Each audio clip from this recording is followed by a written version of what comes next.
হিয়াকে আজ 3 দিন পর বাড়ি আনা হয়েছে।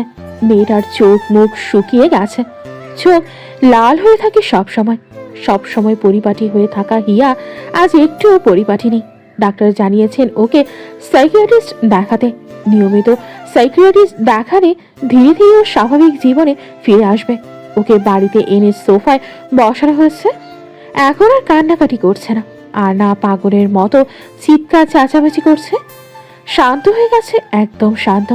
আয়াস আর রিশার বসে আছে ও হিয়ার মুখোমুখি। রিনভি রুইয়াস নিজেদের বাসায় গেছে। ঋষাবের খুব খারাপ লাগছে হিয়ার জন্য। বেচারি ভীমা মেয়েকে বসিয়ে কিছু খাবার খাওয়াচ্ছেন, মেডিসিন আছে ওর। ঋষাব হিয়াকে বলল, তুই দ্রুত সুস্থ হয়ে ওঠ হিয়া। আমরা সবাই এবার নয়াগ্রা দেখতে যাব, আর ওখানে কিছুদিন থাকবো। যাবি তো আমাদের সাথে? হিয়া কোনো উত্তর দিল না, চুপচাপ খাওয়া শেষ করে ওপরে চলে গেল। হিমাও যে ওকে শুইয়ে দিল। যতক্ষণ না হিয়া ঘুমালো ততক্ষণ ও বসে থাকলো। হিমা চলে যেতেই হিয়া চোখ খুলে তাকালো, চোখে পানি ফেলে বলল, ঋদ্ধ, তোমাকে পর যুদ্ধে আমি এক দক্ষ সৈনিক ছিলাম, কিন্তু তোমাকে পেয়ে গেল এমন একজন যে কখনো তোমাকে পাওয়ার জন্য যুদ্ধেই নামিনি। বালিশে মুখ গুজে কান্না করতে করতে আবার বলল, দোয়া করি তোমাদেরও একটা হিয়া হোক, যে হিয়ার জীবনে একটা ঋদ্ধ আসুক, আর সেই ঋদ্ধকে কোনো এক রিধি নিয়ে যাক। এই হিয়া যেমন কষ্ট পাচ্ছে, দোয়া করি তোমাদের হিয়াও যেন তেমনই কষ্ট পায়। তখন বোঝো মন ভাঙার কষ্ট কতটা তীব্র হয়। বলেই চোখ বন্ধ করে রাখেও। বন্ধ করা চোখ দিয়েও অঝরে অশ্রু গড়িয়ে পড়ল। রিধি বসে আছে ঋদ্ধর ঘরে। ও অনেক আগেই ঘরে এসেছে। রিধি এখন অনেকটাই অসুস্থ, মাত্র 3 মাসেই এত অসুস্থ। না জানি পরে কত অসুস্থ হবে। ঋদ্ধ পাশে বসে রিধিকে আঙুর ফলের খোসা বেছে দিচ্ছে। তার ভেতরে ঘরে ঢুকলো রাবেয়া। ওদের এমন ভাবে বসে থাকতে দেখে তিনি বললেন, বাহ, এখানে তো সেবা যত্ন চলছে, ভালো। আচমকা আওয়াজ পেতেই ঋদ্ধ উঠে দাঁড়ালো। রিধি মাথা নামিয়ে নিল। রাবেয়া বললেন, তোরা এখানে যত্ন খেলা করছিস, আর ওইখানে একটা মায়ের সন্তান শ্বাস নিতে পারছে না, হাসপাতালের বিছানায় শুয়ে পাগলের মতো কান্নাকাটি করছে। লজ্জা করে না তোদের? একটা মায়ের হায় অনেক ভয়ঙ্কর। নিধি, কি ভেবেছিস বাচ্চা নিয়ে স্বামী নিয়ে সুখে থাকবি? পারবি না। একটা মায়ের আর্তনাদ হায় সব শেষ করে দেবে।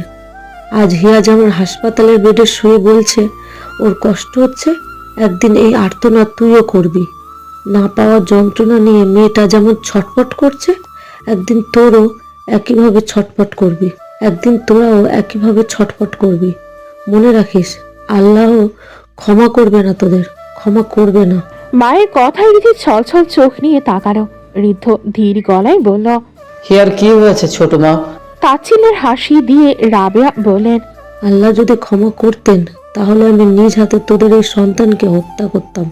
রিধি আর্তনাদ করে বলল, মা।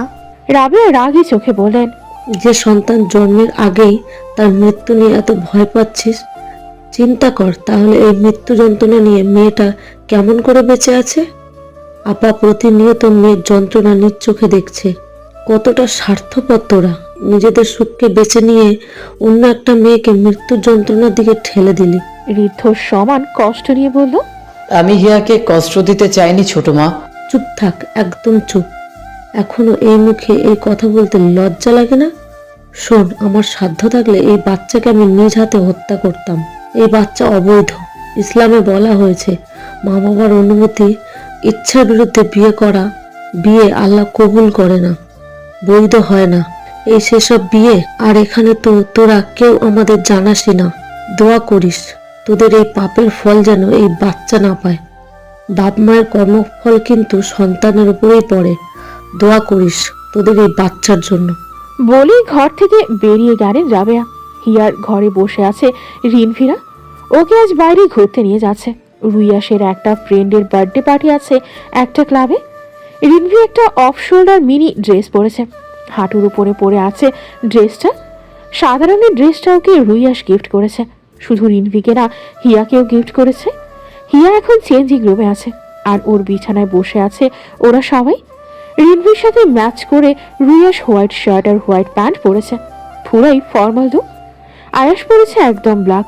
ইন করে পরা ব্ল্যাক শার্টের বুকের কাছে 3টে বোতাম খোলা, তার দরুন বুকের অনেকটা দৃশ্যমান হয়ে আছে। আয়াসের পুরাই ড্যাশিং লুক।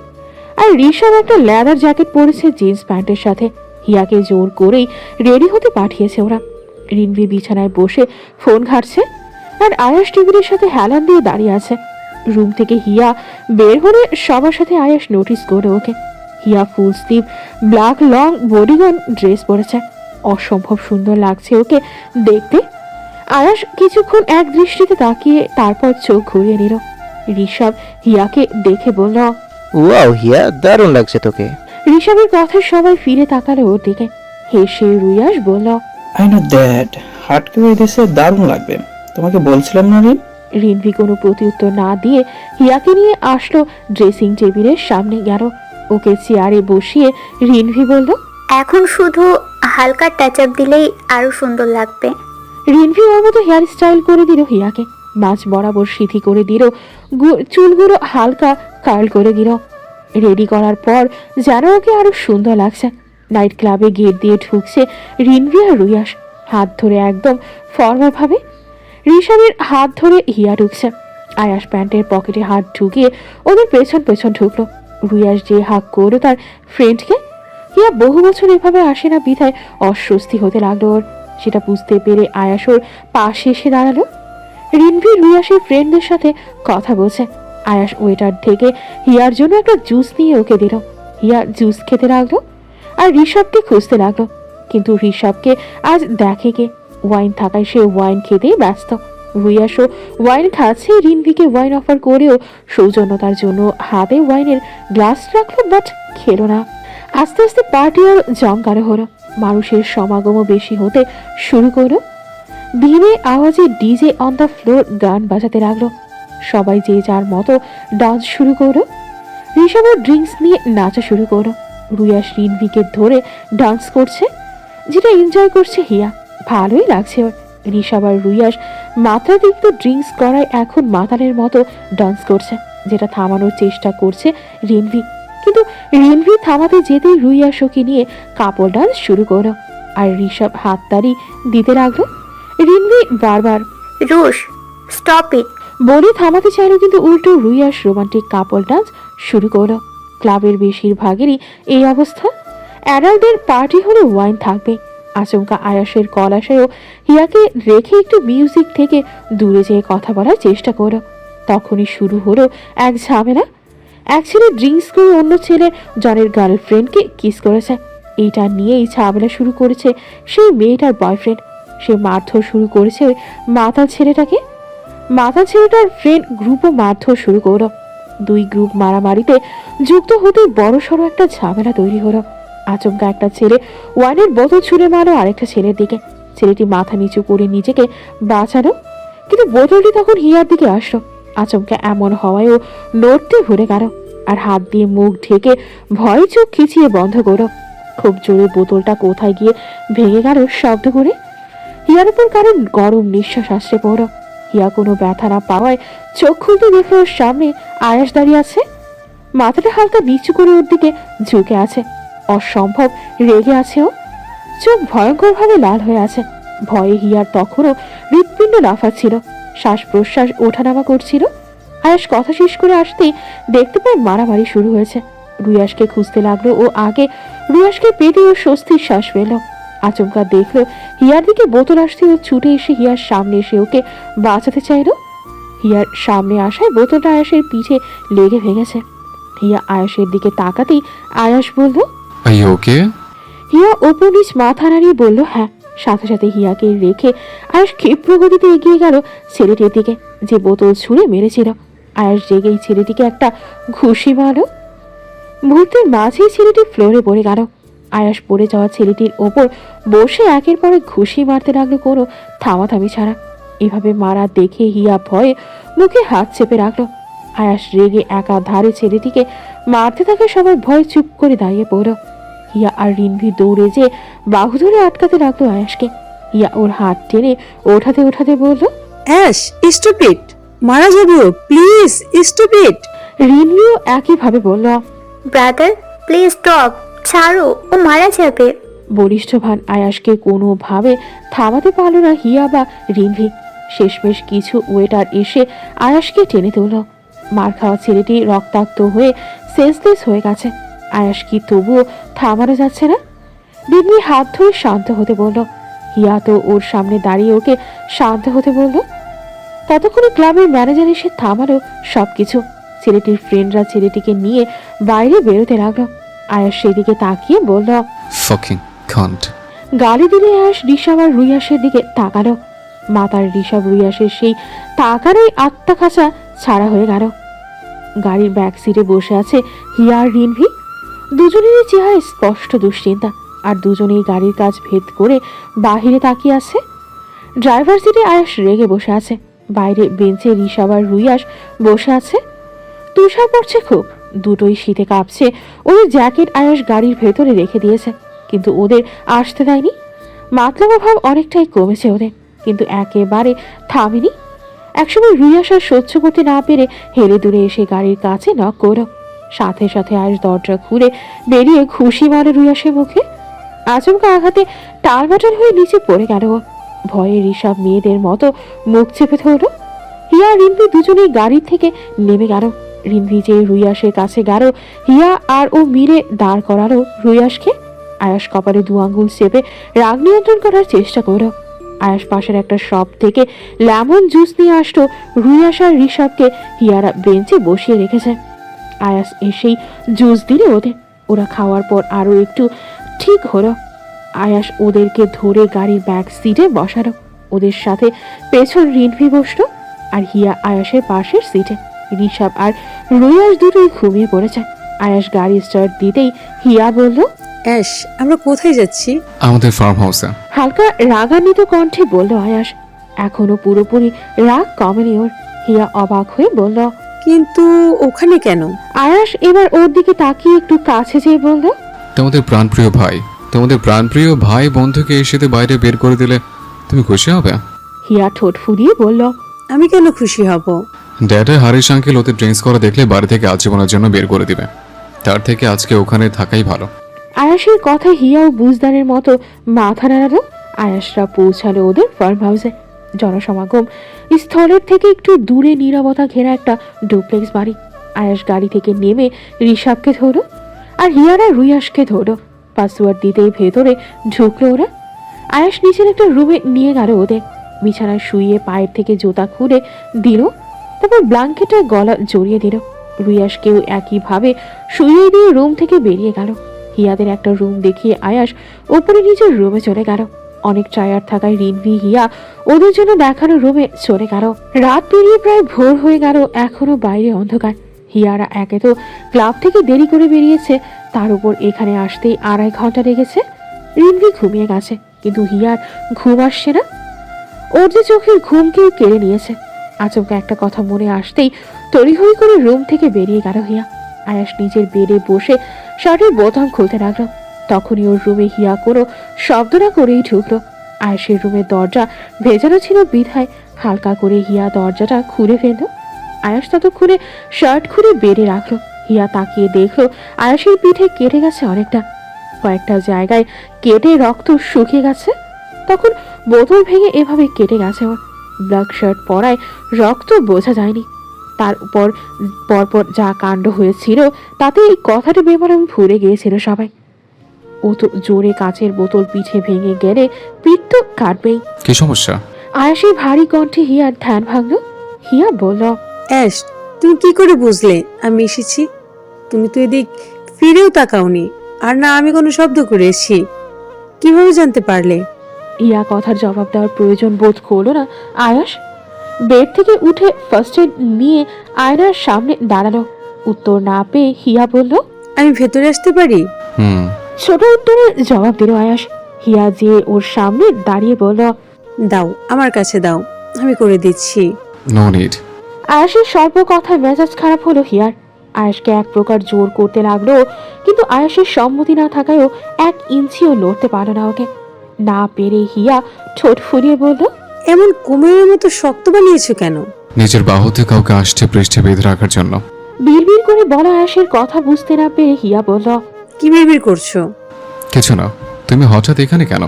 মেডিসিন বের করতে করতে আয়াস বলল। হিয়া ওর দিকে তাকিয়ে বলল, তোমার কোথাও কেটে গেছে কিনা দেখতে এসেছিলাম। দেখা হয়েছে, এবার যাও।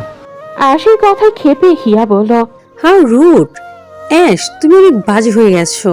আচ্ছা, হিয়া ক্ষেপে বলল। কি আচ্ছা? ওকে, যাও এখন, আমি ঘুমাবো। আয়াস রাশভারী কণ্ঠে বলে উঠল। হিয়া আয়াসের হাত ধরে বলল, আগে তোমাকে ট্রিটমেন্ট করে নি, তারপর যাব। এসো প্লিজ।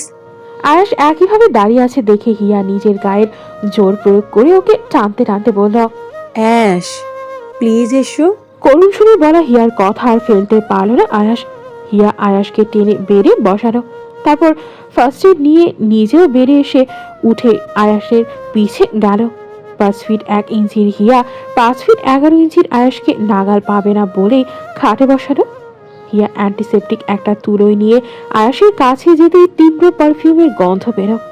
ডিওর, সোভাজ, অ্যালেক্সির x বাক্কারাট perfume. এটা খুবই ঝাঁঝালো আর কড়া স্ট্রং একটা পারফিউম। আয়াস যখন ওকে হার্ট হওয়া থেকে বাঁচাতে এসেছিল তখন ওই পারফিউমটাও পেয়েছিল।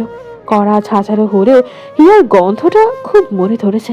আয়াসের পিঠের আর একটু কাছে যে নাক টানতে আয়াস বলল, এটা খুব ডার্ক স্ট্রং একটা পারফিউম। এভাবে গন্ধ নিলে মাথা ব্যথা শুরু হবে তোমার। ওদিকে না তাকিয়ে আয়াস কিভাবে বুঝতে পারলো ও কি করছে? হিয়া অবাক হয়ে বলল, অ্যাশ, তুমি আমার দিকে না ফিরে কিভাবে বুঝতে পারছো আমি কি করছি, কখন এসেছি? আগের ন্যায় এবারও আয়াস চুপ করে থাকলো। হিয়া রাগ নিয়ে অ্যান্টিসেপটিক দিতে লাগলো আয়াসের পিঠের ক্ষতয়। অ্যান্টিসেপটিক লাগাচ্ছে আর ফুল দিচ্ছে হিয়া, কিন্তু আয়াসের কোনো প্রতিক্রিয়া না দেখে হিয়া মলম পট্টি করতে করতে বলল, লোহার মতো এমন শক্ত হয়ে গেছো কেন তুমি? মাঝে মাঝে লাভার মতো গলেও তো যেতে পারো। লাভা থেকে লোহা তৈরি হয়। আয়াসের কথা হিয়া কিছু বুঝতে না পেরে বলল, লাভা থেকেই লোহা তৈরি হয় মানে কি? মানে তোমাকে বুঝতে হবে না, হয়ে গেলে রুমে যাও, আমি ঘুমাবো। আয়াসের কথায় হিয়া ঠোঁট উল্টে বলল। আর একটু, তারপর যাচ্ছি। ঋদ্ধ শুয়ে আছে ওই বিছানায়, পাশে রিধি ঘুমিয়ে আছে। বমি করছে খুব ও। ঋদ্ধর মাথায় ঘুরছে হিয়ার কথা। স্নিগ্ধ থেকে জানতে পেরেছিল হিয়া নাকি শ্বাসকষ্টের জন্য 3 দিন হাসপাতালে ছিল। এই 3 দিনও শুধু বলেছে ওর নাকি খুব কষ্ট হচ্ছে। বারবার একই কথা বলে কান্নাকাটি করেছে ও। আর এই শ্বাসকষ্ট ওদের জন্যই হয়েছে। ও যখন জানতে পেরেছে রিধির প্রেগন্যান্সির কথা তখন থেকে অসুস্থ হয়ে গিয়েছিল। আহমেদ বাড়ির কেউ কথা বলছে না ওদের সাথে। অবশ্যই এটাই স্বাভাবিক। রাবেয়া বাড়ি হেল্পিং হ্যান্ডকে দিয়ে রিধির জন্য খাবার পাঠায় নিচে আসে না। রিধি যত যাই করুক, রাবেয়া তো মা। 9 মাস গর্ভে ধরেছে এই মেয়েকে, তিনি কিভাবে বের করে দেন? তাও এই সময় রিধি যা খাচ্ছে তার সম্পূর্ণই বমি করছে। রাবেয়া ঠিকই মেয়ের যত্ন নিচ্ছেন, কিন্তু অন্যের মাধ্যমে। ঋদ্ধ যা করেছে তা ক্ষমার অযোগ্য। তবু এই সময়ে তিনি চাইলেও বের করে দিতে পারছেন না। বাড়ির কর্তারা জানিয়েছেন বাচ্চা হয়ে যাওয়ার পর ঋদ্ধদের চলে যেতে বলবেন। ঋদ্ধ ভাবছে পুরাতন কথা। হিয়া সবসময় ওয়েস্টার্ন ড্রেস পরত, কিন্তু ঋদ্ধর পছন্দ না বিধায় বাঙালি পোশাক পরা শুরু করে। অবশ্য পোশাক নিয়ে ঋদ্ধ কখনো হিয়াকে কিছু বলেনি। হিয়া নিজ ইচ্ছায় নিজেকে বদলেছিল ঋদ্ধর জন্য। খাবার রান্না শিখেছিল, শাড়ি পরা শিখেছিল। ঋদ্ধ শাড়ি পছন্দ করে বিধায় হিয়ার আলমারি ভর্তি শাড়ি ছিল। নিজের স্টাইল দিয়ে কাটা চুলগুলোরও স্টাইল চেঞ্জ করেছিল হিয়া। এত কিছু পরেও ঋদ্ধ কখনোই হিয়ার জন্য হৃদয়ে কোনো অনুভূতি রাখেনি। সামান্য অনুভূতি দেখলেও ও হিয়াকে নিয়ে বাকি জীবন পার করত, কিন্তু হিয়ার জন্য ওর কোনো ফিলিংস ছিল না। হাজারবার চেষ্টা করেছে হিয়াকে পছন্দ করার, কিন্তু পারেনি, ব্যর্থ হয়েছে। নিজের হৃদয়ের উপর জোর জবরদস্তি করেও লাভ হয়নি, উল্টো রিধির প্রতি দুর্বল হয়ে পড়ে। ঋদ্ধ ওর দিকে ফিরে ঘুমিয়ে থাকা রিধির দিকে তাকালো। শোয়া থেকে একটু নিচে নেমে আসে, রিধির পেটের কাছে মুখ নিয়ে ফিসফিসিয়ে বলে, আমার সোনা, জানো আমাকে ভালোবেসে আমাকে পাওয়ার জন্য একটা মেয়ের তীব্র যন্ত্রণা কষ্ট পেতে দেখেছি, তবুও তার প্রতি আমার মন গলেনি, ফিরিয়ে দিয়েছি আমি তাকে। চোখ বন্ধ করে ক্ষণিকের জন্য চুপ করে থেকে ঋদ্ধ আবারও বলল, একজন আমাকে অসম্ভব ভালোবাসার পরেও তাকে আমি কষ্ট ছাড়া আর কিছুই দিতে পারিনি। রিধির পেটে আলতো ভাবে হাত বুলিয়ে ফের বলল, সোনা, আমি খুব কষ্ট দিয়েছি তাকে, খুব, কিন্তু আমার কিচ্ছু করার ছিল না। আমি তোমার মুখে ভালোবেসে ফেলেছিলাম। আমাদের সম্পর্কের যদি সামনে পূর্ণতা না পায় সেই ভয়ে আমরা লুকিয়ে বিয়ে করে নিয়েছিলাম সোনা। আমি তাকে বলার অনেক চেষ্টা করেছি, কিন্তু আমার প্রতি তার ভালোবাসা প্রত্যেকবার আমাকে বাধা দিয়েছে। যে কষ্টটা এখন সে পাচ্ছে সেই কষ্ট আর 2 বছর আগে পাক, আমি চাইনি বিধায় তাকে কখনো জানাইনি। জানি আমি আজীবন প্রায়শ্চিত্ত করলেও আমার এই পাপের ক্ষমা হবে না। আল্লাহ আমাকে আমাদের যে শাস্তি দিবে তা মাথা পেতে মেনে নিব। তুমি যেন কখনো বাবাকে ভুল বোঝো না সোনা। দুপুর 12টায় ঘুম ভেঙে গেছে হিয়াদের। রিনভি তখনও ঘুমিয়ে আছে। হিয়া উঠে ওয়াশরুমে যাবে তখনই বাইরে খুব চিৎকার চেঁচামেচি শুনতে পায়। রিনভি আওয়াজ পেয়ে ধরফর করে উঠে বসে। বাইরে রুইয়াস ঋষভের আওয়াজ তীব্র হতেই ওরা দৌড়ে বাহিরে ড্রয়িং রুমে যায়। যে দেখে আয়াস একটা শোপিস নিয়ে ওদের পিছু ছুটছে, উদ্দেশ্য কষিয়ে একটা আছাড় মারবে ওদের। রিনভি হাই তুলে যে সোফায় বসলো, কোষণ করে নিয়ে সামনে ঝামেলা দেখতে লাগলো। রিনভিও চায় আয়াস আচ্ছা করে দিক ওদের। রুইয়াস দৌড়ে হিয়ার পেছে পালালো, আর ঋষভ আয়াসের হাতে শক্ত পুরুষারি একটা ঘুষি খেলো। হিয়া আটকে উঠে বলল, অ্যাশ, পাগল হয়ে গেছো? লম্বা চওড়া রুইয়াস দিব্যি হিয়ার পেছনে দাঁড়িয়ে সব দেখলো। ও আতঙ্কিত হয়ে আয়াসকে বলল, সাথে সাথে ওর দিকে শোপিস ছুঁড়ে মারলো আয়াস। হিয়া ভয়ে থ মেরে দাঁড়িয়ে পড়ল, আর রুইয়াস ওর কাঁধ চেপে ওকে নিয়ে বসে পড়ল। আয়াস জানতো এমনটাই হবে, ওর জন্যই ও শোপিসটা ছুঁড়ে মারার আগে ভাবল না। রুইয়াসের উপস্থিত বুদ্ধি খুবই প্রখর। ও নিজেকেও বাঁচাতে পারবে, সাথে যে আছে তাকেও বাঁচাতে পারবে। ঋষভ এবার কড়া কণ্ঠে বলল, অ্যাস, তোর সমস্যা কি? একটু ড্রিঙ্কস হয়তো করেছে, তাতে এত রিয়্যাক্ট করার কি আছে? ড্রিঙ্কসে যদি করতে যাবে তাহলে সাথে করে এতে নিয়ে যাওয়ার কি দরকার ছিল?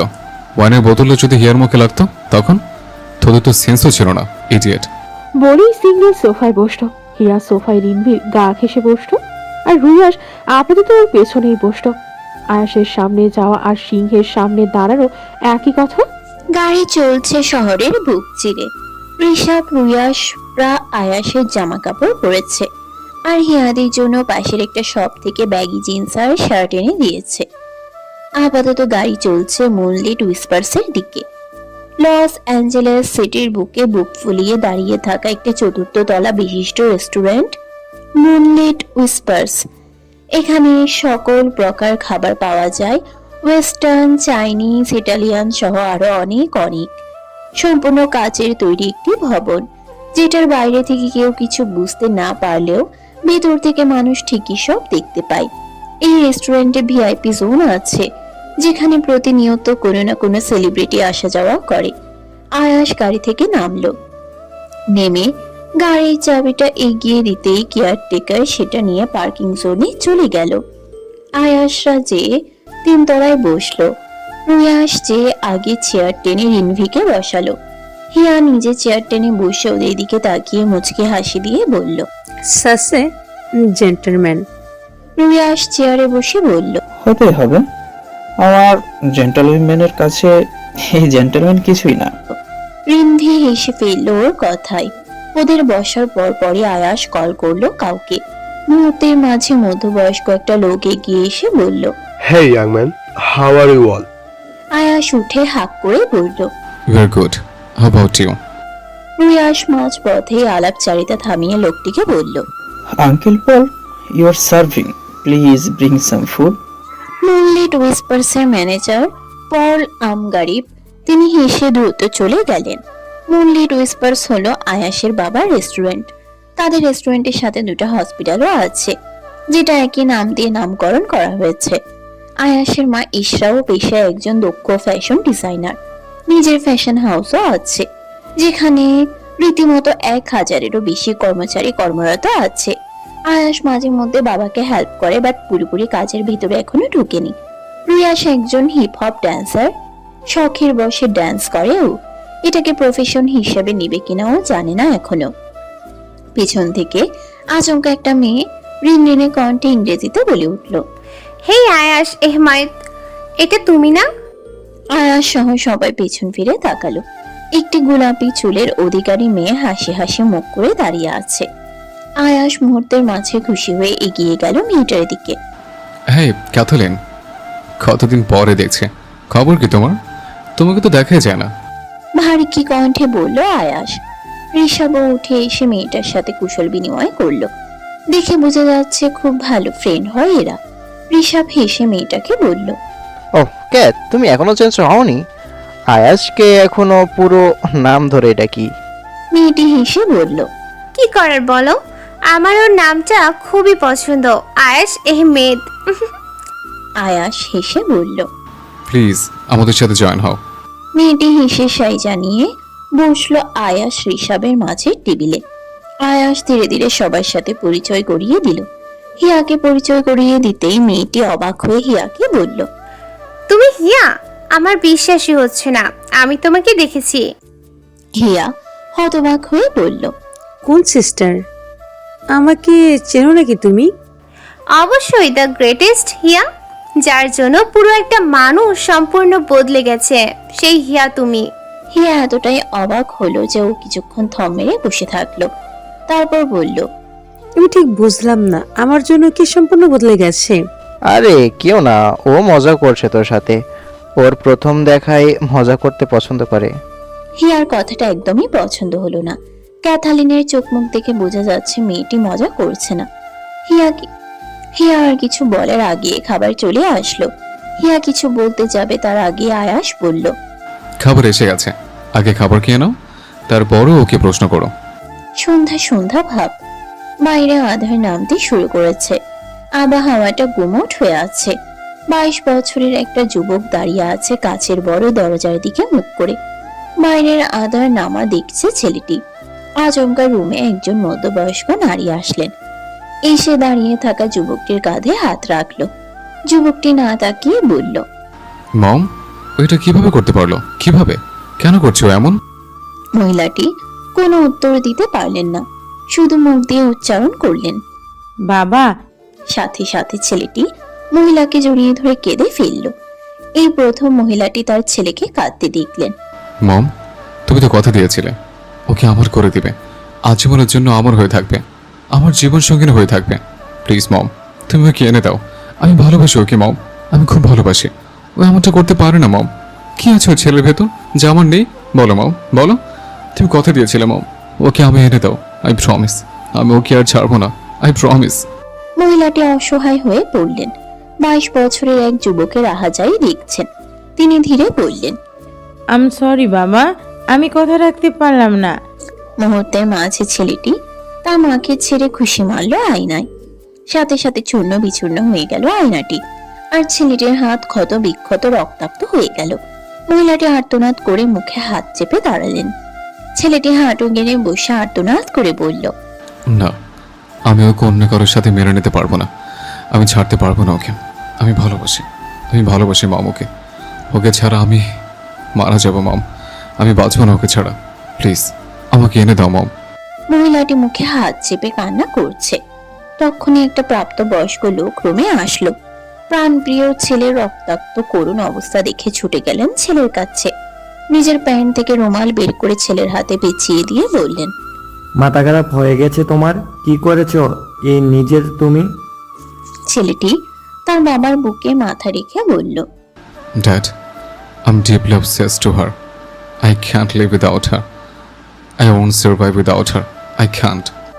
ছেলের মাথায় হাত বুলিয়ে সান্ত্বনা দিতে লাগলেন লোকটি। ছেলেটি একইভাবে বলল, প্লিজ ড্যাড, তুমি কি এনে দাও। প্লিজ ড্যাড, তোমার তো অনেক পাওয়ার। Please dad, I need her. আমি ওকে ছেড়ে বাঁচতে পারবো না। আই ক্যান্ট লিভ উইদাউট হার। ছেলেটি এবার বললেন, চুপ করো, চলো আগে হসপিটালে চলো। ছেলেটি একইভাবে কান্না করে বলল, ও এমনটা করতে পারে না, এমনটা করতে পারে না। প্লিজ ওকে তুমি এনে দাও, প্লিজ। আচমকা ঘুম থেকে দরপড়িয়ে উঠল আয়াস। হুট করে দম যেন বন্ধ হয়ে যাচ্ছে তার। একটা বিশ্রী স্বপ্ন দেখেছে ও। মুহূর্তের মাঝে উঠে ও ওয়াশরুমে চলে যেয়ে শাওয়ার ছেড়ে শাওয়ারের নিচে দাঁড়ালো। দেয়ালে হাত ভর করে দাঁড়ালো ও। এমন স্বপ্ন যেন না দেখে ও আর না দেখে। এই স্বপ্নটা ওর ক্ষত আবার রক্তাক্ত করে দিচ্ছে। বহু কষ্টে ও নিজেকে সামলেছে। অতীতের বিভৎস দিনগুলো ও আর মনে রাখতে চায় না। আর না, ও কখনোই ও দিনগুলোকে মনে রাখতে চায় না। সামনে রিনভির বার্থডে আসায় হিয়া প্ল্যান করবে রুয়াসের সাথে আপাতত। তাই হিয়া বেরিয়েছে রুয়াসের বাড়িতে। কলিং বাজানোর পরপরই একটা মেয়ের দরজা খুলে দিল। হিয়া যেয়ে দেখলো ইশরা টেবিল থেকে কাগজপত্র ঠিকঠাক করছে। হিয়া যেয়ে বলল, আন্টি, রুশ কি বাড়িতে আছে? ইশরা এতক্ষণ হিয়াকে খেয়াল করেনি। হিয়া কথা বলতেই উনি তাকালেন ওর দিকে, মিষ্টি হেসে বললেন, হ্যাঁ আছে তো, দরকার? আচ্ছা দাঁড়াও, আমি ডাকছি। হিয়া থামিয়ে বলল, না আন্টি, আমি নিজেই যাচ্ছি, তোমার কষ্ট করা লাগবে না, তুমি মনে হয় খুব বিজি।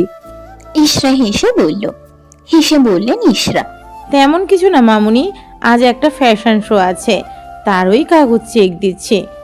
অল দ্য বেস্ট, তোমার শো অনেক ভালো হোক। তুমি কখন যাবে? ধন্যবাদ, আমি এই বের হব। হিয়াও হেসে জানালো সে নিজেই যাচ্ছে রুশের রুমে। হিয়া সিঁড়ি বেয়ে ওপরে উঠে যেতে যেতে শুনলো লাউড স্পিকারে কেউ বলিউড সং ছেড়েছে। মেরে খাবো মিজুয়াই। হিয়াও গানের সাথে সাথে তাল দিয়ে মাথা নাড়াতে নাড়াতে উপরে উঠলো। সিঁড়ি বেয়ে ডানের কোনার রুমটা রুইয়াসের, যেখানে লাউড স্পিকারে গান চলছে, আর বামের কোনায় আয়াসের রুম। দু ভাইয়ের রুমের ভেতর 3টা ঘরের দূরত্ব। হিয়া যেয়ে দাঁড়ালো রুইয়াসের রুমের দরজায়। দরজাটা ভেজানো ছিল। ও কয়েকবার নক করলো, বাট রুশ কোনো রেসপন্স করলো না। এবার হিয়া দরজাটা ঠেলে দিল। দরজা সরে যেতেই হিয়া চোখ বড় বড় করে তাকালো ভেতরে। ও যেন বিশ্বাসই করতে পারছে না। নিমেষেই চোয়াল ঝুলে মুখ খাওয়া হয়ে গেল। আয়া সুন্দর শাওয়ার থেকে বেরিয়েছে, সফেদ তোয়ালে কোমরে পেঁচিয়ে রাখা। আয়াস যে আলমারি থেকে শার্ট বের করতেই দেখলো আয়নায় হিয়া দাঁড়িয়ে আছে। সাথে সাথে পেছন ঘুরে দেখলো হিয়া সত্যি সত্যি রুশের রুমের সামনে হাঁ করে দাঁড়িয়ে আছে। এভাবে হাঁ হয়ে কি দেখছে ও? আয়াস তোয়ালে পড়া অবস্থায় পা বাড়ালো হিয়ার দিকে। আয়াস হিয়ার পেছনে দাঁড়ালো। হিয়া উচ্চতায় ছোট হওয়ায় আয়াস দিব্যে ওর পেছনে দাঁড়িয়ে সব দেখতে পারলো। কেউ এসেছে, হিয়া সেটা দেখার প্রয়োজন মনে করলো না। সে হাঁ হয়ে সামনের দৃশ্য দেখতে লাগলো। আয়াস হিয়ার পেছনে দাঁড়িয়ে ভেতরে দেখতেই দাঁতে দাঁত পিষলো। ও হাত মুষ্টিবদ্ধ করে হিয়ার পেছনেই দাঁড়ালো। আরিশ বকাবকি করতে করতে বাড়িতে ঢুকলো। এভাবে বকাবকি করতে দেখে ইশরা ভ্রকুচকে বললেন, কি হয়েছে, এভাবে রেগে আছো কেন? আরিশ চেঁচিয়ে বললেন, তো রাগ করবো না, দুটো টাকরা জুয়ান ছেলে থাকতে আমাকে এত কষ্ট করতে হবে কেন? বারবার করে বলি এখন থেকে একটু একটু করে বিজনেসটা দেখতে, কিন্তু না, তোমার ছেলেরা তো তা করবে না। তা করলে তো তাদের লাইফ চিল করা হবে না। আয়েশ যাও একটু করে, রুইয়াস তো তাও করে না। ইশরা স্বামীর কাছে যেয়ে বললেন, কি ফাইল ভুলে গেছো তাই তো? এখন এখানে বসো, আমি নিয়ে আসছি। বলেই উপরে পা বাড়ালেন তিনি। রুশের ঘরের সামনে আয়াস হিয়া দুজনকে দাঁড়িয়ে থাকতে দেখে ভ্রকুচকে এগিয়ে গেলেন তিনি। দিয়ার পাশে দাঁড়াতেই তারও চোয়াল ছুলে গেল। হা হয়ে তাকালো ভেতরে। আরিশ বিরক্ত হলো ছেলেদের মতো, মাও বেখেয়ালি। 1 মিনিট হলো গেছে, তবুও ফেরার নাম গন্ধ নেই। এবার মেজাজ খারাপ করে তিনিও উঠলেন উপরে। সবাইকে দাঁড়িয়ে থাকতে দেখে সেখানে গেলেন তিনি। হতভম্ব হয়ে গেলেন তিনি। হা হয়ে সামনে দেখলেন রুইয়াস একটা সাদা তোয়ালে মেয়েদের মতো বুকের থেকে হাঁটুর উপর অবধি পেঁচিয়ে পড়ে আছে, আর মেয়েদের মতো চুলে তোয়ালে পেঁচিয়ে উপরে উঠানো। রুইয়াস গানের সাথে তাল মিলিয়ে নাচছে, ঠিক গানের নায়িকা কাজলের মতো। ও নাচে এতটাই মতো যে এত মানুষ ওর পেছনে দাঁড়িয়ে আছে যে সে টেরও পায়নি। সবশেষে রুইয়াস চোখ বুঝে দরজার দিকে ফিরে একদম গানের মতো দুপাশ থেকে তোয়ালে খুলে ধরলো। আয়াস সাথে সাথেই হিয়াকে চোখ ধরে ওর দিকে ফিরালো। ওর বুকের দিকে ফিরে দাঁড়াতেই হিয়ার চোখ ছেড়ে দিল আয়াস। হিয়া ফিরে তাকাতে চাইল রুয়াসের দিকে। ও কি তোয়ালের নিচে কিছু পড়েছে? কিন্তু আয়াস ওকে ফিরতে দিল না, শক্ত করে ওর বুকে আটকে রাখলো। প্রথম দিকে হিয়া ছটফট করলেও ও যখন দেখলো আয়াসের নগ্ন বুকে মাথা রেখে আছে, তখন আর লজ্জায় নড়াচড়া করলো না। রুইয়াস নাচ শেষ করে বড় একটা দম ফেলে চোখ খুলে তাকাতেই দেখলো সবাই ওর দিকে তাকিয়ে আছে। আয়াস হিয়াকে ওর দিকে ফিরিয়ে রেখেছে আর নিজে রেগে তাকিয়ে আছে। রুইয়াস তাড়াতাড়ি আন্ডার প্যান্টের উপর নিজের 2 কোয়ার্টার প্যান্ট পরলো। ইশরা অবাক হয়ে বললেন, তুমি কি জেন্ডার চেঞ্জ করেছো? সাথে সাথে হিয়া পিছনে ঘুরে তাকালো। আয়াস আর বাধা দিল না। আরিশ দাঁতে দাঁত পিষে বললেন, ডাইনিং এ তোমার বসে লাইফে আছে চিল করা। ওকে একটু আগে চিকেন স্যুপ দিয়ে গেছে। ও না খেয়ে চামচ নাড়াচাড়া করতে লাগলো আর মাথা নামিয়ে মিটি মিটি হাসতে লাগলো। আর সেদিকে একবার তাকিয়ে খাওয়ায় মনোনিবেশ করলো। রুইয়াসও খাচ্ছে, তখন ওর বাবা হুমকি দিয়ে গেছে, তিনি আজ বাড়ি আসলে রুয়াসের খবর আছে। আর ওর মা তো বলেই দিয়েছেন কোনো জেনেটিক্যালি সমস্যা হলে ওনাকে বলতে, উনি ভালো ভালো ডাক্তার দেখাবেন, দরকার পড়লে দেশের বাইরে নিয়ে যাবেন। রুয়াস এখন খুবই চিন্তিত। ও শুধু মজা করে এমন করেছে। মেয়েদের গানে কি ছেলেরা নাচতে পারে না? ও তো শুধু একটু নেচেছে এই যা, তাতেই সবাই যা শুরু করেছে ওর সাথে। আয়েশ তো সেই কথাটা গায়েটা গালি দিয়েছে, তারপর আর কথা বলছে না। হিয়াকে এভাবে হাসতে দেখে রুয়াস খাবার খাওয়ার রেখে বলল, হাট, তুমি এভাবে হাসতো কেন? রুয়াসের বলতে দেরি হিয়ার দম ফাটানো হাসি দিতে 1 সেকেন্ডও লাগেনি। হাতের চামচ রেখে চেয়ারে মাথা এলিয়েও হাসছে। সম্পূর্ণ ডাইনিং রুমেও হাসির আওয়াজ প্রতিধ্বনি হচ্ছে। রুয়াস ওর হাসি দেখে অসহায় ফেস করে ওর দিকে তাকালো। হিয়া হাসার দরুন মুখ লাল হয়ে গেছে। সেদিকে আয়াস না তাকিয়ে বলল, এবার থামো, না হয় গাল ফেটে রক্ত বের হবে। আয়াসের কথা হিয়া ক্ষণিকের জন্য থামার চেষ্টা করলো। অত্যধিক মাত্রায় হাসার জন্য ওর চোখে পানি চলে এসেছে, কিন্তু হিয়া তবুও হাসি থামাতে পারল না। রুয়াসকে উদ্দেশ্য করে বলল, উফ রুশ, তোমার ডান্স স্টেপগুলো সেই ছিল। আগে জানলে এই গানের জন্য আমি তোমাকে নিতে বলতাম। নায়িকার পা দাপানোটা জাস্ট সেই ছিল। বলেই আবারও আগের ন্যায় হাসতে লাগলো। আয়াস রুয়াসী হাসির দিকে তাকালো। সেদিনের পর এই 1.5 মাসে প্রথম হিয়ার প্রাণ খোলা হাসি দেখলো। রুয়াস মিন মিন করে বলল, প্লিজ হিয়া, এ ব্যাপারে রেনকে কিছুই বলো না, আর রিচ ব্রোকেও কিছু বলো না প্লিজ। রুয়াস কি সিরিয়াস সেটা বুঝে হিয়া হাসি থামিয়ে আশ্বস্ত করলো ও কাউকে কিছু বলবে না। রিধি দাঁড়িয়ে আছে পুকুর পাড়ে, ওর নানু বাড়ি ঘুরতে এসছে। ঋদ্ধ সহ সবাই আসছে। পুকুরটা অনেক বড় আর গভীর। রিধি দাঁড়িয়ে আছে। আচমকা পেছন থেকে নিধি ভয় দিলেও ব্যালেন্স হারিয়ে পুকুরে পড়ে যায়। নিধি ভয়ে চিৎকার দিয়ে ওঠে। রিধি তো সাঁতার জানে না, আর না নিধি জানে রিধি প্রায় ডুবে যাবে। আচমকা ঋদ্ধ এসে ঝাঁপ দিল পুকুরে। ততক্ষণে রিধি কিছুটা তলিয়ে গেছে। ঋদ্ধ যে টেনে ওঠালো ওকে। পুকুরে ভাসতে ভাসতে রিধিকে জড়িয়ে ধরল। মুখে কয়েকটা চাপড় দিয়ে বলল, এই রিধি, তাকাও আমার দিকে রিধি। কিন্তু রিধির কোনো সারা শব্দ নেই। ঋদ্ধ ওকে নিয়ে সাঁতরে ওপরে উঠল। ততক্ষণে স্নিগ্ধ ভেতরে যেয়ে সবাইকে ডাকতে লাগলো। ঋদ্ধ ওকে কোলে করে নিয়ে উপরে শুইয়ে দিল। পেটে চাপ দিতে দিতে কান্নারত নিধিকে বলল, নিধি কাঁদিস না, এখানে আয়, ওকে সাজতে ফার্স্ট। ততক্ষণে বাড়ির সবাই চলে এসেছে। নিধির শ্বাস নিচ্ছে। নিধির জ্ঞান আসতেই ঋদ্ধ ওকে ধরে বসানো। ঠিক আছো? ঋদ্ধা প্রশ্ন করে রিধি কোনো উত্তর দিল না, শুধু কাশল। রাবেয়া ছুটে এসে মেয়েকে জড়িয়ে ধরেন। কান্না কান্না কণ্ঠে বললেন, কি দরকার এখানে আসার? যদি কিছু হয়ে যেত তখন? রিধি আর জানল না ও কিভাবে পড়ে গেছে। শীত শীত আবহাওয়া আছে বলে ঋদ্ধ ওকে পাচা কোলা করে তুলে নিয়ে বাড়ির দিকে চলল। ঋদ্ধ রিধিকে বলল, গলা ধরো। রিধিও কথা শুনে গলা জড়িয়ে ধরল ঋদ্ধ। 10 বছর আগের ঘটনা মনে করেই পেটে হাত দিল রিধি। ওই ঘটনার 10 বছর ফুরে গেছে। ওই ঘটনার পর থেকে ঋদ্ধর প্রতি রিধির অনুভূতি তৈরি হয়েছিল। একটা সময় সেই অনুভূতিটা তীব্র হয় নাম নেয় ভালোবাসায়। রিধি বাড়ির বড় মেয়ে ছিল বিধায় খুবই আদরের ছিল। সেজন্য রিধি পরিবারের সব থেকে ভদ্র মেয়ে ছিল, যে কখনো বড়দের চোখে তাকিয়ে কথা বলেনি, না কখনো কাউকে আপনি ছাড়া সম্বোধন করেছে।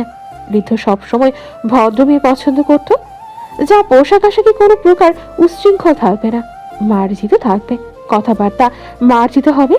রিধিও নিজেকে তেমন তৈরি করেছিল। কেউ কখনো বলতে পারবে না ও কখনো বড় কারোর সামনে মাথায় ওড়না ছাড়া গেছে। কেউ বলতে পারবে না ও কোনো ছেলের সাথে কথা বলেছে। তখন রিধির বয়স ছিল 16 আর এখন 26। 10 বছর ধরে ভালোবাসে ও ঋদ্ধকে, কিন্তু ও এই কথা কখনো ঋদ্ধকে জানায়নি, শুধু সময়ের অপেক্ষায় ছিল করেছে। কিন্তু তার ভেতরে হিয়া বলে দিয়েছিল ও ঋদ্ধকে ভালোবাসে, বিয়ে করতে চায়। পরিবারের বড়রা সম্মতি দিয়েছিল। সবসময় পরিবারের বাধ্য বড় মেয়ে রিধি চুপ হয়ে গিয়েছিল, কাউকে জানায়নি নিজের মনের অবস্থা। প্রতিনিয়ত হিয়াকে ঋদ্ধ বাইরে নিয়ে যেত, প্রত্যেকটা কাজে হিয়াকে হেল্প করত। অবশ্য সেই একই হেল্প রিধি বা স্নিগ্ধকেও করত। বড় ভাই হিসেবে ঋদ্ধ ছিল দায়িত্ব ছিল, কখনো কোনো দায়িত্ব অবহেলা করেনি। হয়তো হিয়ার থেকে রিধি ভালোবাসা বেশি প্রখর ছিল, তাই হয়তো সৃষ্টিকর্তার ইচ্ছায় ঋদ্ধ প্রপোজ করেছিল ওকে। ঋদ্ধর ভালোবাসা পাওয়া কাঙ্গাল রিধি রাজি হয়ে গিয়েছিল সেই প্রস্তাবে। ভেবেছিল সহজেই বাড়িতে জানিয়ে দিতে পারবে ওরা, কিন্তু দেখতে তো সবই সহজ লাগে, করতে গেলে বোঝা যায় ঠিক কতটা কঠিন। ঋদ্ধ রিধির ক্ষেত্রে তাই হয়েছিল। বারবার চেষ্টা করেছে সবাইকে বলার, কিন্তু প্রত্যেকবার ব্যর্থ হয়েছে ওরা। হিয়াকে কত শতবার চেষ্টা করেছে বলার কিছু, হিয়ার ভালোবাসা দেখে কথাটা মুখে আটকে যেত। গায়ে হলুদের দিনও জানাতে চেয়েছিল, কিন্তু সেদিন সকালেই ও সব জেনে যায়। রিধির প্রতিনিয়ত খুব কান্না আসে। ও ধোকা দিতে চায় না ওর বোনকে, কিন্তু এই অবাধ্য বোন কখনো শোনেনি সে কথা, বোঝেনি কারোর কষ্ট। এই পৃথিবীতে কেউ যখন কাউকে ভালোবেসে না পেয়ে যে কষ্টটা পায় সেটা সবাই দেখে, অথচ তাকে পাওয়ার জন্য যে কতজন কষ্ট পায় সেটা কেউ দেখে না। নিয়মই এমন, আমরা কাউকে না পেলে নিজের কষ্টকেই বড় করে দেখি, কিন্তু আমাদের পাওয়ার জন্য যারা কষ্ট পায় তাদের কষ্টগুলো আমাদের কাছে থাকে মূল্যহীন। রিধির পেট অনেকটাই বড় হয়েছে এই 4.5 মাসে, সাথে ভয়াবহ অসুস্থ হয়েছে। কিছু খেলেই বমি হয়, প্রায় মাঝে মাঝে মাথা ঘুরে পড়ে যায়, যার জন্য ওর ঘরের বাইরে কাউকে না কাউকে সর্বক্ষণ রাখা হয়। কিন্তু বাড়ির কেউ থাকে না। রিধি আগে থেকে অনেক চিকন হয়ে গেছে, গায়ের ফর্সা রং এখন আগের মতনই চাপা হয়ে গেছে, চোখের নিচে কালি পড়ে গেছে। ইদানিং রিধির মনে হয় ও বুঝি এই বাচ্চাকে দেখতে পারবে না, বাচ্চা হওয়ার সময় মারা যাবে। রিধির অবশ্য তাতে কোনো আফসোস নেই, ওর তাতে আরো ভালো হবে, হিয়া ফিরে পাবে ঋদ্ধকে, আর ওর বাচ্চাকে অবশ্যই ওর মা দেখবে। আজগুবি চিন্তা করে ওর শুয়ে পড়ে। আজ কিছুদিন এমন আজগুবি চিন্তা আসে ওর মাথায়, তার কারণও জানে সারাদিন একা থাকে, কেউ কথা বলে না ওর সাথে। সন্ধ্যার পর ঋদ্ধ আসে, কিছুক্ষণ ওর সাথে কথা বলে, রিধি ঘুমিয়ে পড়ে। পরের দিন সকালে থেকেই ঋদ্ধ চলে যেতেই শুরু হয় একাকিত্ব। আয়াস দাঁড়িয়ে আছে একটা গাড়ির কাছে। আচমকা হিয়া মুখ ফুরিয়ে বলল, অ্যাশ, এখানে একজন আমাকে বাচ্চা বলেছে। হিয়ার মুখ ফুরিয়ে বলা কথা আয়াস একগাল হেসে বলল, আচ্ছা এসো দেখি, আমাদের হিয়াকে কে বাচ্চা বলেছে? বলে হিয়ার হাত ধরে এগিয়ে গেল একটা ফ্রেন্ড ভর্তি টেবিলের দিকে। সেখানে বসে আছে কিছু ছেলে মেয়ে। আয়াস যে বলল, বলো কে বলেছে? হিয়া আঙুল তুলে একটা ছেলের দিকে তাক করে বলল, ও। সাথে সাথে আয়াস হেসে ফেলল। এ তো তোমার অনেক বড়, তোমাকে তো বাচ্চা বলবেই। আমাকে কেন বলবে? আমি কি বাচ্চা? আমার 14 বছর বয়স, আমি বাচ্চা না। হিয়ার কথায় আয়াস হেসে ফেলল। আচ্ছা আমি কথা বলছি। বলেই আয়াস ছেলেটিকে বলল, হেই ব্রাদার, তুমি ওকে বাচ্চা বলেছ? ছেলেটি মাথা নাড়িয়ে হ্যাঁ বলল। আয়াস সেদিকে তাকিয়ে চমৎকার একটা হাসি দিয়ে বলল, ওকে কেউ বাচ্চা বললে ও খুব কষ্ট পায়, তোমার কথায়ও খুব কষ্ট পেয়েছে, তুমি কি ওকে সরি বলতে পারবে? ছেলেটি আয়াসের মুখে চমৎকার হাসিটা দেখলো, তারপর নিজেও হেসে বলল, এই ইটি গার্ল, সরি। হিয়া কিছু বলল না। আয়াস ছেলেটার সাথে হ্যান্ডশেক করে বিদায় জানালো। আয়াস আগে চলে গেল হিয়াকে রেখে। সেটা দেখে হিয়া দৌড়ে ওর কাঁধে উঠল। আয়াস ব্যালেন্স হারালো না, কারণ হিয়া এমন কাঁধে প্রায় প্রায় ওঠে। আয়াস ওকে ধরে বলল, হিয়া নামো, আমার কষ্ট হচ্ছে। হিয়া অবাক হয়ে বলল, আমার মতো বাচ্চা মেয়েকে নিয়ে তোমার কষ্ট হচ্ছে? আয়াস শব্দ করে হেসে বলল, মানে তুমি বলছো তুমি বাচ্চা? হ্যাঁ, আমি একটা বেবি গার্ল। হিয়ার বলায় আয়াস আবার হাসলো, হেসে বলল, তাহলে ওরা বললে সমস্যা কি? ওরা কেন বলবে? হ্যাঁ, আমি শুধু বাচ্চা মেয়ে তোমার কাঁধে চড়ার সময়, বুঝলে, অন্য সময় না। আয়াস হেসে বলল, আচ্ছা ঠিক আছে, এখন নামো, আমার কষ্ট হচ্ছে। এমন বলো না, আমার মাত্র 42 কেজি ওজন। তুমি গায়ে কুমিরের মতো শক্তি বানাও, দেখবে আমাকে নিতে তোমার কষ্ট হবে না। আচ্ছা যখন কুমিরের মতো শক্তি হবে তখন ছাড়বো না, আপাতত নামো। আমি নামবো না বললাম তো। আচ্ছা অ্যাশ, আমাদের ফ্রেন্ডশিপ কখনো ভাঙবে না তো? যাই হয়ে যাক, তুমি কিন্তু আমার বেস্ট ফ্রেন্ড, কখনো আমাদের এই সম্পর্ক নষ্ট করবে না, ঠিক আছে? ঠিক আছে, আর তোমার বেস্ট ফ্রেন্ড তো রিনভি। আয়াস হেসে বলল। হিয়া আরো শক্ত করে গলা জড়িয়ে ধরে বলল, তো কি হয়েছে, আমরা 3 জন বেস্ট ফ্রেন্ড, তুমি, রিন আর রুশ। আয়াস আরো জব্দ করে ধরে বলল, আচ্ছা ঠিক আছে, এখন নামো। না, আগে আমাকে কটন ক্যান্ডি দাও, তারপর। হেসে আয়াস একটা কটন ক্যান্ডির শপে নিয়ে গেল। আয়াসের দিকে তাকিয়ে হিয়া ভাবছিল 6 বছর আগের কথা। তখনও আয়াস কেমন ছিল আর এখন কেমন হয়ে গেছে, আকাশ পাতাল তফাৎ। সারাক্ষণ চুপ, গম্ভীর, স্বল্পভাষী এমন আয়াসকেও চেনে না। দীর্ঘশ্বাস ছেড়ে বেলুনে হাওয়া ভরতে লাগলো আর আয়াসের দিকে তাকালো। তখন আয়াস ছিল 22 বছরের একটা ছেলে, এখন আয়াস 28 বছরের। আচ্ছা, বয়সের সাথে কি এই চেঞ্জগুলো হয়? স্বাভাবিক কি এটা? ভাবতে লাগলো হিয়া। রিনভির জন্মদিন আজ। হিয়ারা সবাই ডেকোরেশন করছে ছাদে। ঋষভ জানিয়েছে ওরা সব করে নেবে, তাই যেন বড়রা কেউ কষ্ট না করে। সাদা নীল এর সংমিশ্রণে বেলুন দিয়ে ছাদ সাজাচ্ছে ওরা। রিনভির এই রংটা খুবই পছন্দ। ওকে সারপ্রাইজ দেবে প্ল্যানিং করে রুয়াসের সাথে ওকে বাইরে পাঠানো হয়েছে। একেবারে সন্ধ্যার আগে ছাড়া রুয়াস আর ওকে আনবে না। ততক্ষণে ওরা সব রেডি করে ফেলবে। ঋষভ বেলুন সাজাতে সাজাতে আয়াসের দিকে তাকাচ্ছে। মুহূর্তের মাঝে মনে পড়লো 6 বছর আগের কথা। অন্ধকার ঘরে বসে আছে আয়াস, ওর হাতটা ব্যান্ডেজ করা, শার্টটা সেলাই লেগেছে হাতে। ও বাইরের দিকে এক দৃষ্টিতে তাকিয়ে আছে। ঋষভ ওর রুমে এসে দেখলো বাইরে তাকিয়ে আছে। ঋষভ ওর পাশে এসে বসলো, কাঁধে হাত দিয়ে বলল, আস, আমি হিয়াকে বলে দেব, ও দেখবি তোর কথা বুঝে ফিরে আসবে। ও আর আসবে না, আমি জানি। আয়াস গম্ভীর কণ্ঠে বলে উঠল। ঋষভ ওর কাঁধ ধরে আবারও বলল, এত শিওর কিভাবে তুই? কোনো উত্তর দিল না আয়াস। সে তার মতো উঠে বারান্দায় চলে গেল। ঋষভও গেল ওর পেছনে। ওর দিকে না তাকিয়ে আয়াস বলল, সময় থাকতে বলতে হয় ভালোবাসি, না হলে হারিয়ে যায় আর ফিরে পাওয়া যায় না। হিয়াকে আমি বলতে পারিনি, সেটা আমার ব্যর্থতা। এখানে ওর দোষ নেই। আমি একপাক্ষিক প্রেমিক হয়ে থেকে গেলাম। ওকে কেউ এই ব্যাপারে কখনো কিছু বলবি না। ও যেখানে আছে, যেভাবে আছে, শুধু ভালো থাকুক। আমি ভালো না থাকলেও হবে, শুধু ও ভালো থাকুক। আমি কখনো চাই না আমার ভালোবাসার সম্পর্কে ও কখনো জানতে পারুক। হিয়াকে আমি চিনি, ও খুব কষ্ট পাবে এটা জানার পর। আমি কখনো ওর কষ্টের কারণ হতে চাই না। আচমকা ঋষভের ফোন বাজতে থাকায় ও একটু বাইরে গেল। সবাইকে বলা হয়েছে আয়াস অ্যাক্সিডেন্ট করেছে। বেশি কেউ যেন ওর কাছে না যায়। ওর রেস্ট এর দরকার, তাই কেউ বেশি বিরক্ত করছে না। কিন্তু ঋষভ জানে সব জেনে কিভাবে বন্ধুর পাশে থাকবে না। আকাশের দিকে তাকিয়ে আয়াস বলল, ভাঙা হৃদয়গুলোকে যে জুড়ে দেন, আমার আরতি শুনুন আপনি। তাকে কেন আমার জীবনে পাঠালেন আপনি? কেন তার মায়াবী চেহারা আমার হৃদয়ে জায়গা করতে দিলেন? কেন ভরসা দিলেন আমাকে? যদি তাকে আমার জীবনে নাই দিবেন, ভালোবাসা কি কোনো শাস্তি? কিসের শাস্তি দিচ্ছেন আমাকে? ভালোবাসাকে যদি নাই দিবেন, তাহলে হৃদয় কেন দিলেন? মেঝেতে বসে পড়ল আয়াস, মাথা নত করে বলল, আমার রাত তো তাকে ছাড়া কাটতে চায় না। কিভাবে তাকে আমার ভালোবাসা সম্পর্কে জানাবো? হৃদয়ে যার জন্য স্পন্দিত হলো, সে এখন কোথায়? সেও কোথায় হারিয়ে গেছে। আমি ভালোবেসেছি তাকে, খুব চেয়েছি তাকে। তাকে কেউ বলো না আমার কি হয়েছে। তাকে কেউ বলো না, সে হতে পারবে না। কিছুক্ষণ থেমে আবারও বলল, আমার সব সুখ নিয়ে ভালো থেকো, তোমার সব কষ্ট আমি নিব। শুধু তুমি ভালো থাকো আমার ফায়ারফ্লাই। একটা দীর্ঘশ্বাস ফেলে আয়াসের থেকে মুখ ফিরিয়ে নিজের কাছে মনোযোগ দিল ঋষভ। হিয়ার 9 বছর থেকে আয়াসের প্রতি দুর্বল। সেই দুর্বলতা এক সময় তীব্র ভালোবাসায় পরিণত হয়, যার পরিণাম যে কি হবে ও জানে না। শুধু এতটুকু জানে, ঋদ্ধ বা রিধি এরা যদি কখনো আয়াসের সামনে পড়ে, তাহলে জান নিয়ে ফিরতে পারবে কিনা সন্দেহ।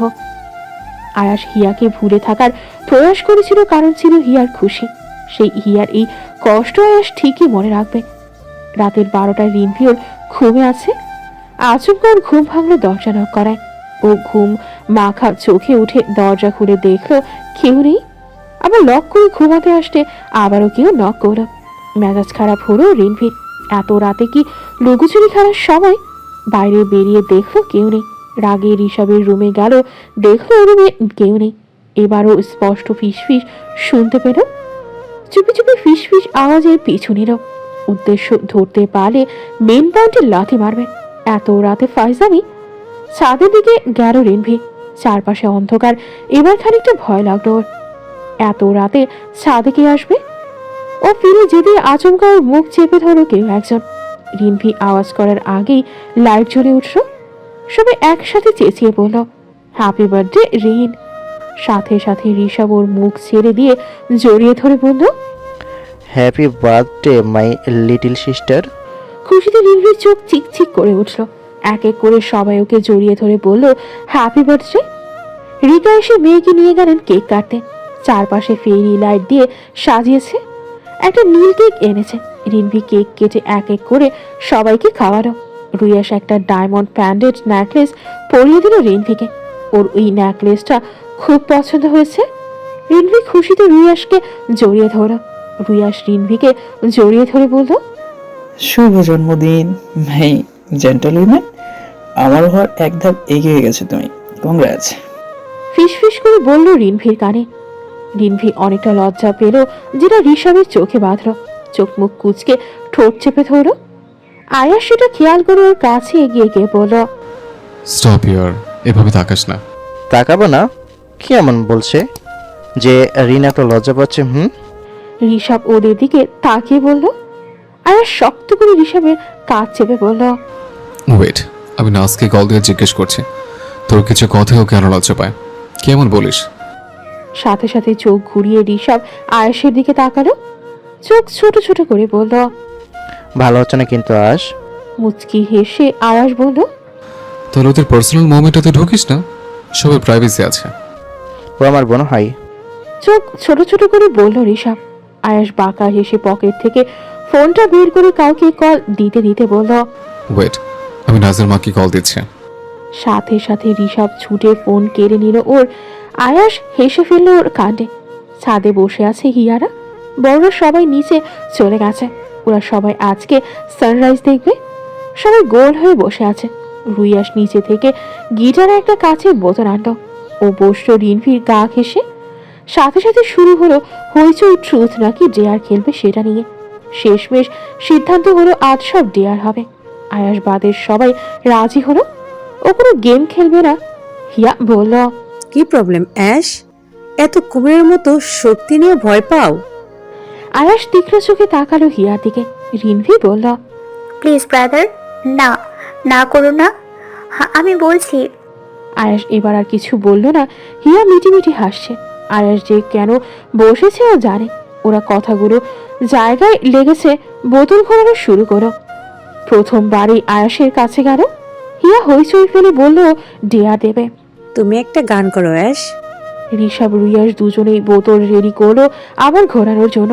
আয়াস কোনোভাবেই গান গাইবে না ওরা জানে। হঠাৎ ওদের অবাক করে দিয়ে আয়াস পাশ থেকে গিটার তুলে নিল। টুংটাং আওয়াজে সুর তুলল। নিজের গম্ভীর ভারী কণ্ঠে গাওয়া শুরু করলো, Firefly, I fell in love next to you. Burning fires in this room. It just feels light and smooth, like my feet in my shoes. Rishabh Ruiyas অবাক হয়ে আয়াসের গান শুনতে লাগলো।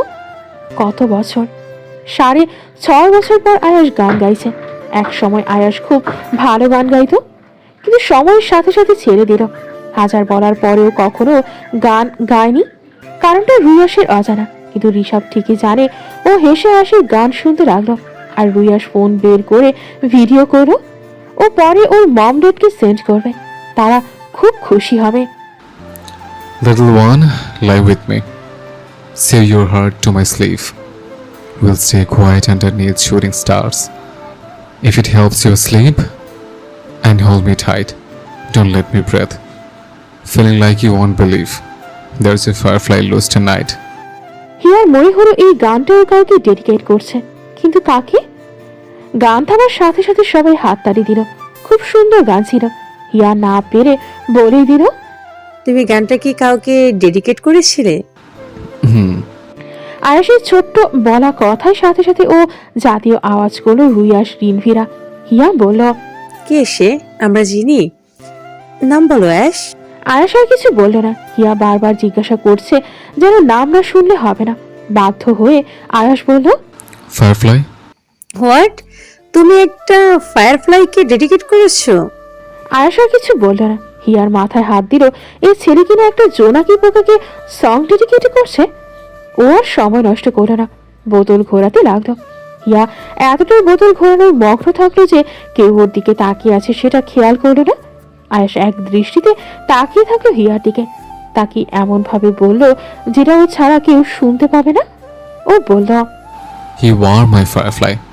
In the silence of the night, your glow shows me the way, turning my darkness into light. আয়াস গাড়ি বের করেছে রিনভিদের নিয়ে ঘুরতে যাবে। ঋষভ আজ সকালে নিউ ইয়র্ক আছে, কারণ ও কাউকে বলেনি ওর নাকি কোনো ফ্রেন্ড অসুস্থ তাকেই দেখতে গেছে। গাড়ির ভেতর বসে আছে সবাই। আচমকা হিয়া চিৎকার করে গাড়ি থামাতে বলল। ওর কথায় সাথে সাথে গাড়ির ব্রেক কষল আয়াস। কি কারণে এমন চেঁচালো সেটা জিজ্ঞেস করার আগেই হিয়া গাড়ি থেকে নেমে গেল। আচমকা এমন হওয়ার পরপর ওর সবাই বের হলো। সাথে সাথে দেখে আয়াস রেগে শ্বাস নিতে লাগলো। রুয়াস মাথায় হাত চেপে ধরো রিনভি হিয়ার পেছন পেছন গেল। হিয়া কটন ক্যান্ডি কিনছে ও অনেকগুলো কটন ক্যান্ডি নিয়ে এগিয়ে আসতো। রুয়াস বিরক্ত হয়ে বলল, উফ হার, তুমি এখনো বাচ্চাই থেকে গেলে। বিনিময়ে হিয়া শুধু ইনোসেন্ট একটা হাসি দিল, যার দরুন আয়াস আর কিছু বলতে পারো না। একটা ক্যাফে থেকে ওরা সবাই বের হলো। রিনভিকে নিয়ে রুয়াস একটা ফ্রেন্ডের সাথে মিট করতে গেল। হিয়াকে রেখে গেল আয়াসের কাছে। হিয়া আয়াসের পাশে হাঁটতে লাগলো। আয়াস ফোনে কথা বলছে। হিয়া ওর দিকে তাকিয়ে বলল, তুমি আজকাল খুব বিজি থাকো। আয়াস ফোনে কথা বলা শেষ করে বলল, ড্যাড 2টা ব্রাঞ্চ ওপেন করবে। ড্যাড 2টা ব্রাঞ্চ ওপেন করবে, ওটারই কাজ চলছে। হিয়া অবাক হয়ে বলল, সিরিয়াসলি? ও, এটা তো অনেক খুশির নিউজ। কোথায় ওপেন করবে? একটা নিউ ইয়র্ক আর একটা ফ্লোরিডায়। বলে উঠল আয়াস। ওরা রাস্তার পাশ ধরে যাচ্ছিল গাড়ির দিকে। আয়াস অনেকটা দূরে যেয়ে দেখলো হিয়া ওর পাশে নেই। ও পেছন ফিরে দেখলো হিয়া কিছু একটা দেখছে। আয়াস ওর কাছে গেল, যে দেখলো হিয়া একটা কাপড়কে দেখছে। হিয়ার চোখে পানি চেক করছে। আয়াস ভ্রু কুচকে বলল, কি হয়েছে? হিয়া নাক টেনে সামনে গেল। আয়াস ওর পাশে যেয়ে বলল, কাঁদছো কেন? কি হয়েছে? ওখানে একটা কাপল ফানুস উড়াচ্ছিল। হিয়া বলল। আয়াস ভ্রু কুচকে বলল, তো কি হয়েছে? ওরাতেই পারে, স্বাভাবিক। আমি প্রত্যেক নিউ ইয়ারে ঋদ্ধের সাথে ফানুস উড়াতাম আর দোয়া করতাম ও যেন আমার হয়ে যায়। সম্পূর্ণ শেষ করার আগেই আয়াস রেগে বলল, আমার চোখের সামনে থেকে এখনই চলে যাও, গেট লস্ট। আচমকা হিয়ার রাগের কারণ বুঝতে পারে না। ও জিজ্ঞাসা করল, তুমি এভাবে রেগে আছো কেন? চলে যাও। বলেই হিয়াকে রেখে হাঁটা দিল আয়াস। হিয়া দ্রুত হেঁটে ওর পেছন পেছন যেতে যেতে বলল, অ্যাশ, হয়েছেটা কি সেটা বলো। আমি বাধ্য নই তোমার প্রশ্নের উত্তর দিতে। আয়াসের কথা হিয়া যে ওর হাত ধরে বলল, সমস্যা কি তোমার? এমন করছো কেন? হিয়ার হাত ঝাড়া মেরে আয়াস বলল, সমস্যা তো তোমার, কতটা নিচে নেমে গেছো বুঝছো তুমি? যে চিট করেছে তোমাকে তার কথা মনে করে এত কান্না কোত্থেকে আসে তোমার? হ্যাঁ, এত কষ্ট আসে কোত্থেকে? ওরা তো দিব্যি হ্যাপি আছে। কই, তোমার কথা মনে করো তো তারা কষ্ট পায় না? তোমাকে এভাবে ধোকা দিয়ে বাচ্চা বধা করতে যাচ্ছে, তার জন্য তুমি হসপিটালে বেডে শুয়ে তার জন্য ছটফট করছো। স্টুবিটা তোমার জন্য এতটুকু অনুতপ্ত হয় না, আর তুমি কান্নাকাটি করে দম আটকে অসুস্থ হয়ে পড়ছো। দেখো দেখো নিজেকে, কার জন্য কষ্ট পাচ্ছ? নিজের অনুভূতিগুলোকে এত সস্তা করে দিয়েছ কেন তুমি? প্রত্যেকটা সময় ওই ছেলেটার জন্য এত কিসের কষ্ট তোমার? 2 বছর প্রেম করলো, তার ভেতরে বিয়ে করেছে, আবার বাচ্চা হচ্ছে। সে লাইফে মুভ অন করে দিব্যি খুশি আছে, আর তুমি তার জন্য এখনো কাঁদছ? মানে কিভাবে? হাও? চিৎকার করে একাধারে বলল আয়াস। আশেপাশের সবাই তাকিয়ে আছে ওদের দিকে। হিয়া খুব অপমানিত বোধ করলো। ও আয়াসকে তাকিয়ে বলল, তোমার সেন্স নেই, কি বলছো নিজেও জানো না। তোমার থেকে বেটার সেন্স আছে। আয়াস জোরে শ্বাস ফেলে রাগ নিয়ন্ত্রণ করার চেষ্টা করলো। হিয়া ওকে আবারও থামিয়ে বলল, অ্যাশ, সবাই তাকিয়ে আছে। Who even said I give a damn? I don't care at all. Here খুব খারাপ লাগলো ওর কথায়। খুব কান্না পাচ্ছে ওর। আয়াস কখনো এমন ভাবে কথা বলেনি ওর সাথে।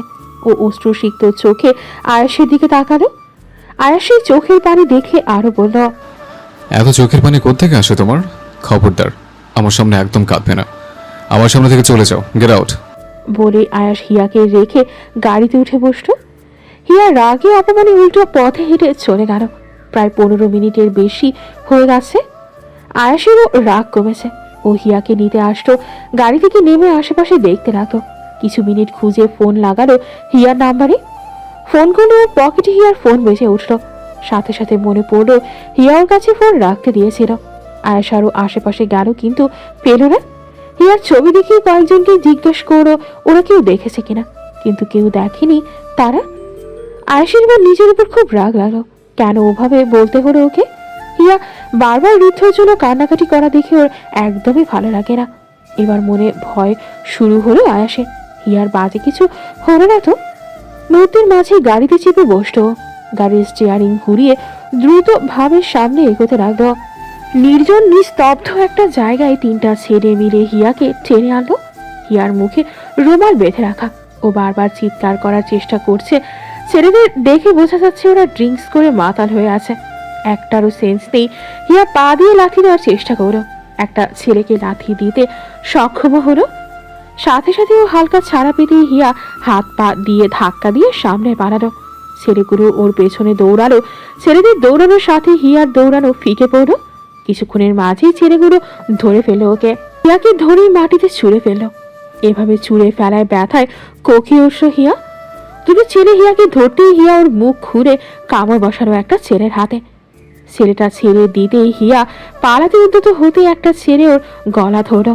ধস্তাধস্তির এক পর্যায়ে হিয়ার গলায় তীব্রভাবে একটা ছেলের নখের আঁচড় পড়ল। কিছু রক্ত বের হলো।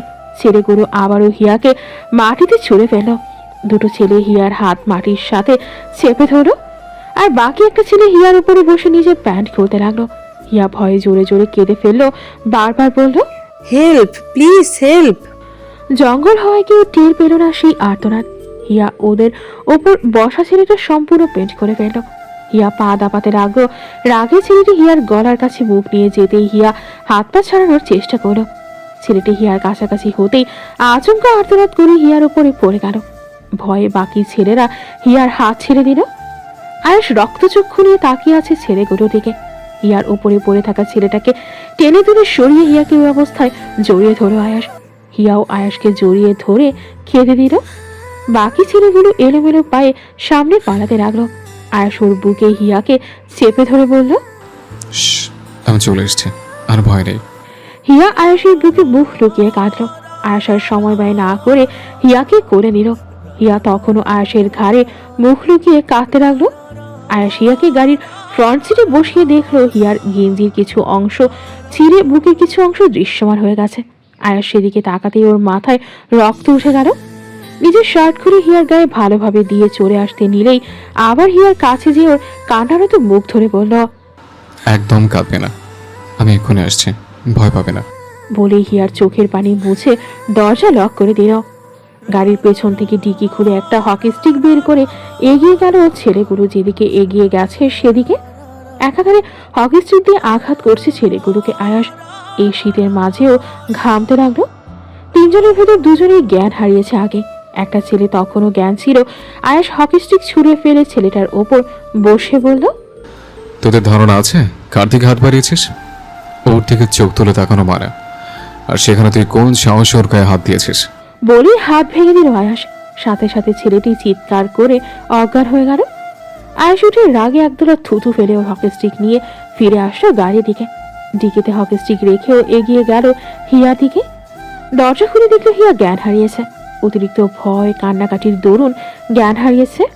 আয়াস হিয়ার মুখ চাপড়ে বলল, এই ফায়ারফ্লাই, তাকো আমার দিকে। Firefly, I am sorry. বলে খেয়াল করলো হিয়ার গলায় নখের আঁচড়গুলো সেখানে রক্ত জমাট বেঁধেছে। আয়াস গাড়িতে উঠে বসলো। একটা টিস্যু ভিজিয়ে হিয়ার দিকে ঝুঁকে গিয়ে গলায় জমাট বাঁধা রক্তগুলো পরিষ্কার করতে লাগলো। পরিষ্কার শেষেও হিয়াকে নিজের কোলে বসে ওর শার্ট দিয়ে ভালোভাবে ওকে ঢেকে বাম হাত দিয়ে ওকে জড়িয়ে ডান হাত দিয়ে গাড়ি স্টার্ট দিয়ে নীল গন্তব্যে রওনা হলো।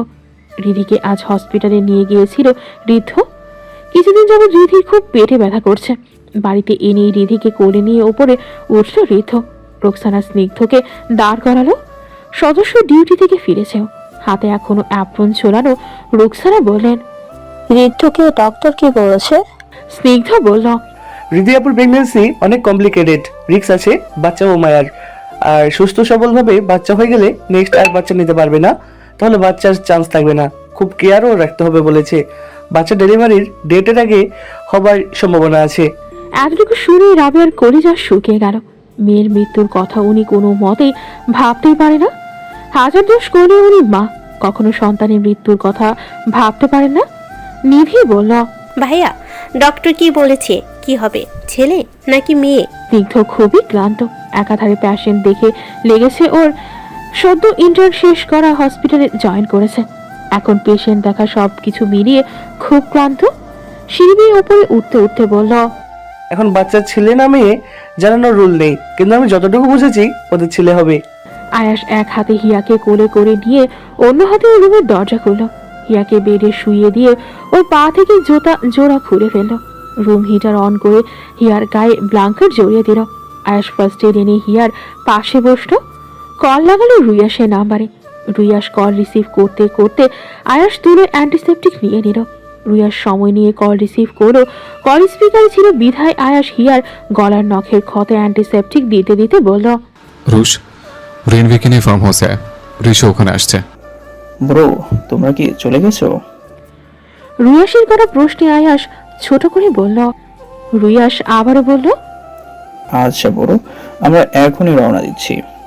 রুয়াস কল কাটতে আয়াস অন টাইম ব্যান্ডেজ করে দিল। আপাতত ও হিয়ার ড্রেস চেঞ্জ করলো না, ওই অবস্থায় ওকে রাখলো। রিনভি এসে ড্রেস চেঞ্জ করিয়ে দেবে। এই ঘটনা ও কাউকে বললো না, সামনাসামনি বলবে বেধায়। আয়াস আলমারি থেকে শার্ট আর ট্রাউজার নিয়ে ওয়াশরুমে গেল। সময় নিয়ে শাওয়ার নিল। ওর শার্ট সহ মুখের কয়েকটা জায়গায় ছিটে ফোটা রক্ত শুকিয়েছিল বলেই সময় নিয়ে শাওয়ার নিয়েছে। ওয়াশরুম থেকে বেরিয়ে ভালোভাবে চুল শুকিয়ে আবারও হিয়ার পাশে বসলো। কিছুক্ষণ এক দৃষ্টিতে তাকিয়ে থাকলো হিয়ার দিকে। হিয়ার এক হাত ধরে চুমু খেয়ে আয়াস বলল, তোমাকে পাওয়ার যুদ্ধে শেষ বাধাটা তুমি নিচে ছিলে, নাহলে তোমাকে পাওয়া এতটা কঠিন ছিল না। তুমি আমার সে চাওয়া ছিলে, যদি পেতে। তুমি আমার সে চাওয়া ছিলে, যদি পেতে। যদি পেতাম আমি সবকিছু ধ্বংস করে দিতে প্রস্তুত ছিলাম, কিন্তু তুমি তো আমাকেই ধ্বংস করে দিয়েছিলে। তুমি আচমকা আমার সাথে কথা বলে বাদ দিয়ে দিলে। আমি কত কান্না করেছি, কত ছটফট করেছি, কত রাত নির্ঘুম কাটিয়েছে। এ সম্পর্কে কখনো তুমি জানতেও পারোনি। দোয়া করি কখনো আর নাও জানতে পারো। কাউকে ভালোবাসলে মানুষ তার মায়ে পড়ে না, মায়া যদি পড়ে তাহলে তাকে ভালোবাসতেই হয়। তুমি জানতেই পারো না তোমায় কত ভালোবেসেছি।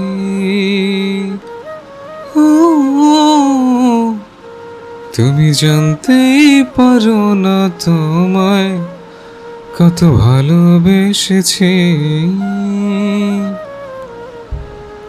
একজন মানুষ অনেকজনকে ভালোবাসতে পারে, কিন্তু মায়ায় শুধু একজনেরই পড়ে। আর তোমার জীবনে সেই মায়া হব আমি, যাকে ভালোবাসতে তুমি বাধ্য হবে। সবাই ভেবেছিল মুভ অন করে ফেলেছে, কিন্তু তোমার থেকে মুভ অন কেমন ভাবে করতে হতো আমি জানতাম না। তুমি আমার হিয়া ছাড়া কেউ বাঁচতে পারেন না, সেখানে আমি মুভ অন কিভাবে করব? তোমাকে না চাইতে কেউ পেয়ে গেছিল, আফসোস লাগতো তার জন্য। কতদিনের সৌভাগ্য বাঁচে, যাকে পাওয়ার জন্য আমি মনের সাথে দোয়া করতাম। আমার মনের সাথে দোয়া সে চাওয়া ছাড়াই পেয়ে গেল, আফসোস লাগতো তার জন্য। সে কখনোই জানতে পারলো না তোমাকে হারলে কেমন লাগে, তোমাকে দেখার আকুতি কেমন হয় সে জানতে পারলো না। সে জানতে পারলো না তোমাকে হারিয়ে দুনিয়া কেমন ফাঁকা হয়ে যায়। সে তোমাকে তো পেয়েছিল, কিন্তু তোমাকে হারানোর বেদনা পেয়েছিল না। তোমাকে হারানোর পর কোনো কষ্টে আমার আর গায়ে লাগেনি, পাথর হয়েছে আমি। সে তোমাকে পেয়ে আমার মতো পাথর হতে পারলো না, এখন আফসোস লাগে তার জন্য। সে পেয়েও কত অনায়াসে হারিয়ে ফেললো তোমাকে, বুঝলো না তোমাকে হারালে কেমন লাগে। আমার আফসোস হয় তার জন্য, না চাইতেই তোমার চোখের অশ্রু শুধু তার জন্য ঝরে। এতটুকু বলে আয়াস হিয়ার দিকে ঝুঁকে কপালে অনেকক্ষণ সময় নিয়ে দীর্ঘ একটা চুমু খেলো, যেন কত কাল পিপাসু ছিল। হিয়ার দিকে ঝুঁকে থেকেই বলল, তুমি না চাইতে আমার জীবনে আবার ফিরে এসছো, না চাইতো আমার সব এলোমেলো করে দিয়েছ। এখন তুমি হাজার চাইলেও আমার জীবন থেকে যেতে পারবে না, চাও বা না চাও। আমার হয়ে তোমার বাকি জীবন কাটাতে হবে। তোমার সুখ দুঃখ খুশি অশ্রু সবই আমার মালিকানে বন্দী হবে। তুমি চাইলেও আমার থেকে ছাড়া পাবে না। অনেক জ্বালিয়েছ আমাকে, আর নয়, এবার শুধু আমি জ্বালাবো তোমাকে। রেডি হও ফায়ারফ্লাই, খুব দ্রুতই তুমি আমার মালিকানা লেখা হবে। আমি কিন্তু তোমার মতো জ্বালাবো না, আমার জ্বালানো খুব ভয়ঙ্কর হবে। সইতে পারবে তো তুমি? বলে হিয়ার ঠোঁটে কোমল ভাবে চুমু খেলো আয়াস। নেশা লাগানো কণ্ঠে বলল, তুমি শুধু আমার, তোমার সব আমার, তোমার সব শুধুই আয়াস আহমেদের, আর কারণ না। বলে ধীর পায়ে বেরিয়ে গেল রুম থেকে। এখানে আর থাকা হিয়ার জন্য একদমই ভালো হবে না। ও চায় না হিয়ার অসুস্থতার সুযোগ নিতে, কিন্তু আর কিছুক্ষণ থাকলে ও আর নিজেকে কন্ট্রোল করতে পারবে না। রিনবি এসে শুনতে পালো সব তাড়াতাড়ি উপরে হিয়ার কাছে গেল। রুয়াসও ওর পেছনে গেল। ড্রয়িং রুমে শুধু ঋষভ আর আয়াস থাকতো। ঋষভ আরো ঘন্টাখানেক আগে এসেছে, বেধায় ও আর হিয়াকে নতুন করে দেখতে গেল না। আয়াস কফি করে এনেছে দুজনের জন্য। কফি খেতে খেতে ঋষভ বলল, কেন জানাচ্ছিস না ওকে? কিছু জিনিস অচেনা থাকেই ভালো। আয়াস কফি মগে চুমুক দিতে দিতে বলল। ঋষভ ওর দিকে তীক্ষ্ণ দৃষ্টিতে তাকিয়ে বলল, দেখো আশ, প্রথমবার ওকে জানাতে দেরি করেছিলি বিধায় তুই ওকে হারিয়েছিলি, কিন্তু ভাগ্য তোকে আবারও একটা সুযোগ দিয়েছে। এই সুযোগ তুই হাতছাড়া করিস না, সময় নষ্ট করিস না। ও যদি এবারও হারিয়ে যায়? রাগী দৃষ্টিতে ঋষভের দিকে তাকিয়ে আয়াস বলল, ইতিহাসের পুনরাবৃত্তি আমি হতে দেব না। ভাগ্য ওকে আবার ফিরিয়ে দিয়েছে, কারণ ও আমার ছিল আর আমারই থাকবে। আজ আর চাইলেও আমার থেকে কেউ আলাদা করতে পারবে না, কেউ না। কি ভেবেছে প্রথমবার যেতে দিয়েছে বলে প্রত্যেকবার যেতে দেব? ভুল। প্রথমবার ও নিজে গেছে, আমাকে সুযোগ দেয়নি, কিন্তু এবার আমি যেতে দেব না। সুযোগও পাবে না আমাকে ছেড়ে যাওয়ার, শুধু সুযোগ পাবে বিয়ের আগে অবধি আমাকে ভালোবাসার। কারণ আমি জোর করতে চাই না। ততদিন আমি ওকে বিয়ে করব না যতদিন না ও নিজে আমাকে বলে ও আমাকে ভালোবাসে। আর এই সময়ের ভেতরও বন্দি থাকবে আমার নজরে। ওর সাথে যা হবে সব আমার ইচ্ছায়। বলেই এক চুমুকে কফি শেষ করে কিচেনের দিকে গেল আয়াস। ঋষভ সেদিকে তাকিয়ে দীর্ঘশ্বাস ফেলে মনে মনে হিয়াকে বলল, তুই চাইলেও আর পড়াতে পারবি না। তুই না চাইতেই বন্দী হয়ে গেছিস বোন। আয়াস আহমেদের বন্দিনী তুই। মা, আমি তোমাকে কিছু বলতে চাই। রিধির বলা কথায় রাবেয়া ভ্রু কুঁচকে বললেন, এখন সময় নেই রিধি, পরে শুনবো। তুই আগে রান্নাঘরে যা, তোর বড় মা রান্না করছে দেখ। আমি এই কাজগুলো করে একটু পর যাব, ততক্ষণ তুই যা আপার কাছে। মা, আগে আমার কথা শোনো, খুব জরুরি এটা। আমি উফ রিধি, বললাম না পরে বলবি, যা তো এখন। খানিকটা ধমকে বললেন রাবেয়া। মায়ের ধমকে ভয় পেল রিধি। দ্বিতীয়বার আর বলার সাহস দেখালো না। ধীর পায়ে বেরিয়ে আসলো মায়ের ঘর থেকে রিধি। হিয়ার ঘরের কাছে আসতেই শুনতে পেল ঋদ্ধ হিয়ার সাথে কথা বলছে। ও কান পেতে শুনতে লাগলো, হিয়া, আমি তোমাকে কয়েকটা দিন থেকেই বলতে চাচ্ছি, বাট সময় হচ্ছে না। ঋদ্ধ ধীরে ধীরে বলা কথা হিয়া উৎসুক হয়ে তাকিয়ে আছে। ওর তাকানোর দিকে তাকানো ঋদ্ধ একজোড়া মায়াবী চোখ চেয়ে আছে ওর দিকে, যেন খুব ভালো কিছু শুনতে চাচ্ছে। ঋদ্ধ জোরে শ্বাস নিয়ে বলল, প্লিজ, তুমি কষ্ট পাবে না। আমি আসলে হিয়াকে দিকে চেয়ে গলবিলে যেন শব্দ আটকে গেল ঋদ্ধর। হিয়া অধৈর্য হয়ে বলল, আসলে কি? ঋদ্ধ গলা ছেড়ে বলল, আমি তোমাকে ভালোবাসি। এই রিধি, তুই দাঁড়িয়ে আছিস কেন? এখনো যাসনি? কখন পাঠিয়েছি তোকে? রাবেয়ার কথায় রিধি ভয় কেঁপে উঠল। ভেতর থেকে হিয়াও এগিয়ে আসলো দরজার দিকে। রাবেয়া দেখলেন ভেতরে ঋদ্ধ আছে। তিনি রেখে রিধির দিকে তাকিয়ে হাত টেনে নিয়ে গেলেন। হিয়া কিছু বলার আগেই রাবেয়া নিয়ে গেলেন রিধিকে। হিয়া ভেতরে যেয়ে ঋদ্ধর সামনে যেয়ে বলল, আমি জানি তুমি কি বলবে। তুমি আমাকে ভালোবাসো, তাই তো? আমি তোমাকে অনেক ভালোবাসি। বলেই হিয়া ঋদ্ধকে জড়িয়ে ধরো। ঋদ্ধ নিজের থেকে হিয়াকে ছাড়িয়ে বলল, আমার এখন যেতে হবে, আমি পরে আবার আসবো। বলেই বড় বড় পায়ে ঘর ছেড়ে বেরিয়ে গেল ঋদ্ধ। সেদিকে তাকিয়ে হিয়া মুচকি হাসলো। এটা ভেবেছে ঋদ্ধ লতা পেয়েছে। রাবেয়া মেয়েকে টেনে ঘরে ঢুকিয়ে বলল, কি শুনছিলি ওদের কথা? আমি কিছু শুনিনি মা। রিধি ভয় বলে উঠল। রাবেয়া তেতে উঠে মেয়ের ওপর রেগে বললেন, শুনছিলি না আবার? দাঁড়িয়ে কি করছিলি? রিধি, ওদের বাগদান হয়ে গেছে। ওদের অনেক প্রাইভেট কথা থাকতে পারে। তুই অবুঝ না যে এভাবে কান পেতে শুনবি। 24 বছরের যুবতী, কোথায় দাঁড়াতে হয় কোথায় দাঁড়াতে হয় না সেটা বোঝার ক্ষমতা, সেটা বোঝার মতো বুদ্ধি তোর আছে। পরের বার থেকে যেন এমন ভুল না দেখি। বলে বেরিয়ে গেলেন তিনি। রিধি মুখে হাত চেপে কেঁদে উঠল। ঋদ্ধকেও ভালোবাসে, এই কথাও কিভাবে বলবে? ঋদ্ধ কথা দিয়েছে ও সবাইকে এই বিষয়ে জানাবে, কিন্তু ওরা কেউই এখন বলতে পারছে না। পুরাতন কথা মনে করে রিধির চোখ ভিজে গেল। নিজের পেটে হাত দিয়ে বলল, তোমার বাবাকে পাওয়ার লোভ আমি সামলাতে পারিনি বাবা। জড়িয়ে গেলাম তার সাথে। নিজের সুখের কথা চিন্তা করেছি। এই পৃথিবীতে সবাই স্বার্থপর। আমিও শুধু নিজের স্বার্থের কথা ভেবেছিলাম, কিন্তু কখনো ভাবিনি আমার স্বার্থ কারো জীবন নষ্ট করে দেবে। আমি একবারও হিয়ার কথা ভাবিনি। ভেবেছি নিজের কথা, ঋদ্ধর কথা। আমার খুব খারাপ লাগছে বাবা, এমন করা আমার উচিত হয়নি, কিন্তু আমি কি করব বলো? উচিত অনুচিত তখন আমার মাথায় আসেনি। আমি পাগল হয়ে গিয়েছিলাম, আমি ঋদ্ধর জন্য পাগল হয়ে গিয়েছিলাম, কিছু ভাবিনি আমি, কিচ্ছু না। বলি হু হু করে কেঁদে উঠল রিধি। বাইরে দাঁড়িয়ে থাকা কাজের মেয়েটা এগিয়ে এসে বলেন, কিছু হয়েছে আপামনি? কষ্ট হচ্ছে তোমার? কি হয়েছে তোমার? রিধি কাঁদতে কাঁদতে বলল, আমার অপরাধ বোধ আমাকে করে করে খাচ্ছে সীমা, আমাকে তিলে তিলে শেষ করছে, আমাকে শেষ করে দিচ্ছে। হিয়া সকালে উঠতেই দেখলো ওর পাশে রিনভি ঘুমিয়ে আছে। নিচের দিকে তাকাতেই দেখলো ওর পরনে ওভারসাইজ একটা শার্ট রয়েছে। উঠে বসতেই ব্যথায় কোকিয়ে উঠল হিয়া। গায়ের বিভিন্ন জায়গায় তীব্র ব্যথা অনুভব করছে। ওর আওয়াজ শুনেই পাশ থেকে রিনভি তাড়াতাড়ি উঠে বলল, কি হয়েছে? কোথায় ব্যথা করছে? হিয়া ওকে আশ্বস্ত করে বোঝালো কোথাও না। রিনভি উঠে ওকে ধরে বলল, শুধু মিথ্যা কথা? তুই জানিস না তুই মিথ্যা বলতে পারিস না? হিয়া উঠে বলল, আমি মিথ্যে বলিনি রিন। রিনভি রেগে বলল, চুপ কর হারামি, তোর কি দরকার ছিল কাল একা বেরোনোর? হিয়াই চুপ করে রইল। আসলে কাল এমন করা উচিত হয়নি। নিচে যেয়ে একটু আয়াসের কাছে ক্ষমা চাইতে হবে। আয়াসরা রেডি হয়ে বসে আছে, হিয়ারা আসলেই বের হবে। এখানে কোনো খাবার নেই কফি ছাড়া। আপাতত ওরা সিটে 1 কাপ করে খেয়েছে। হিয়ার হাঁটুর ওপর অবধি আয়াসের শার্ট, এতটা লং শার্ট, হাতা গুটিয়ে কোনোই অবধি করে দিয়েছে রিনভি। রিনভিকে ধরে নিচে নামলো হিয়া। ঋষভকে আসতে দেখে এগিয়ে যে ধরে ওকে সোফায় বসিয়ে বলল, শরীর খারাপ লাগছে খুব? হিয়া ওপর নিচ মাথা নাড়িয়ে না জানালো। আয়াস তখন সবাইকে তাগাদা দিল দ্রুত যেতে। আয়াস যেতে নিলে হিয়া বলল, অ্যাশ, কালকের জন্য সরি। আয়াস বিপরীতে কোনো কথা বলল না। হিয়া উঠে বলল, তুমি কি রেগে আছো অ্যাশ?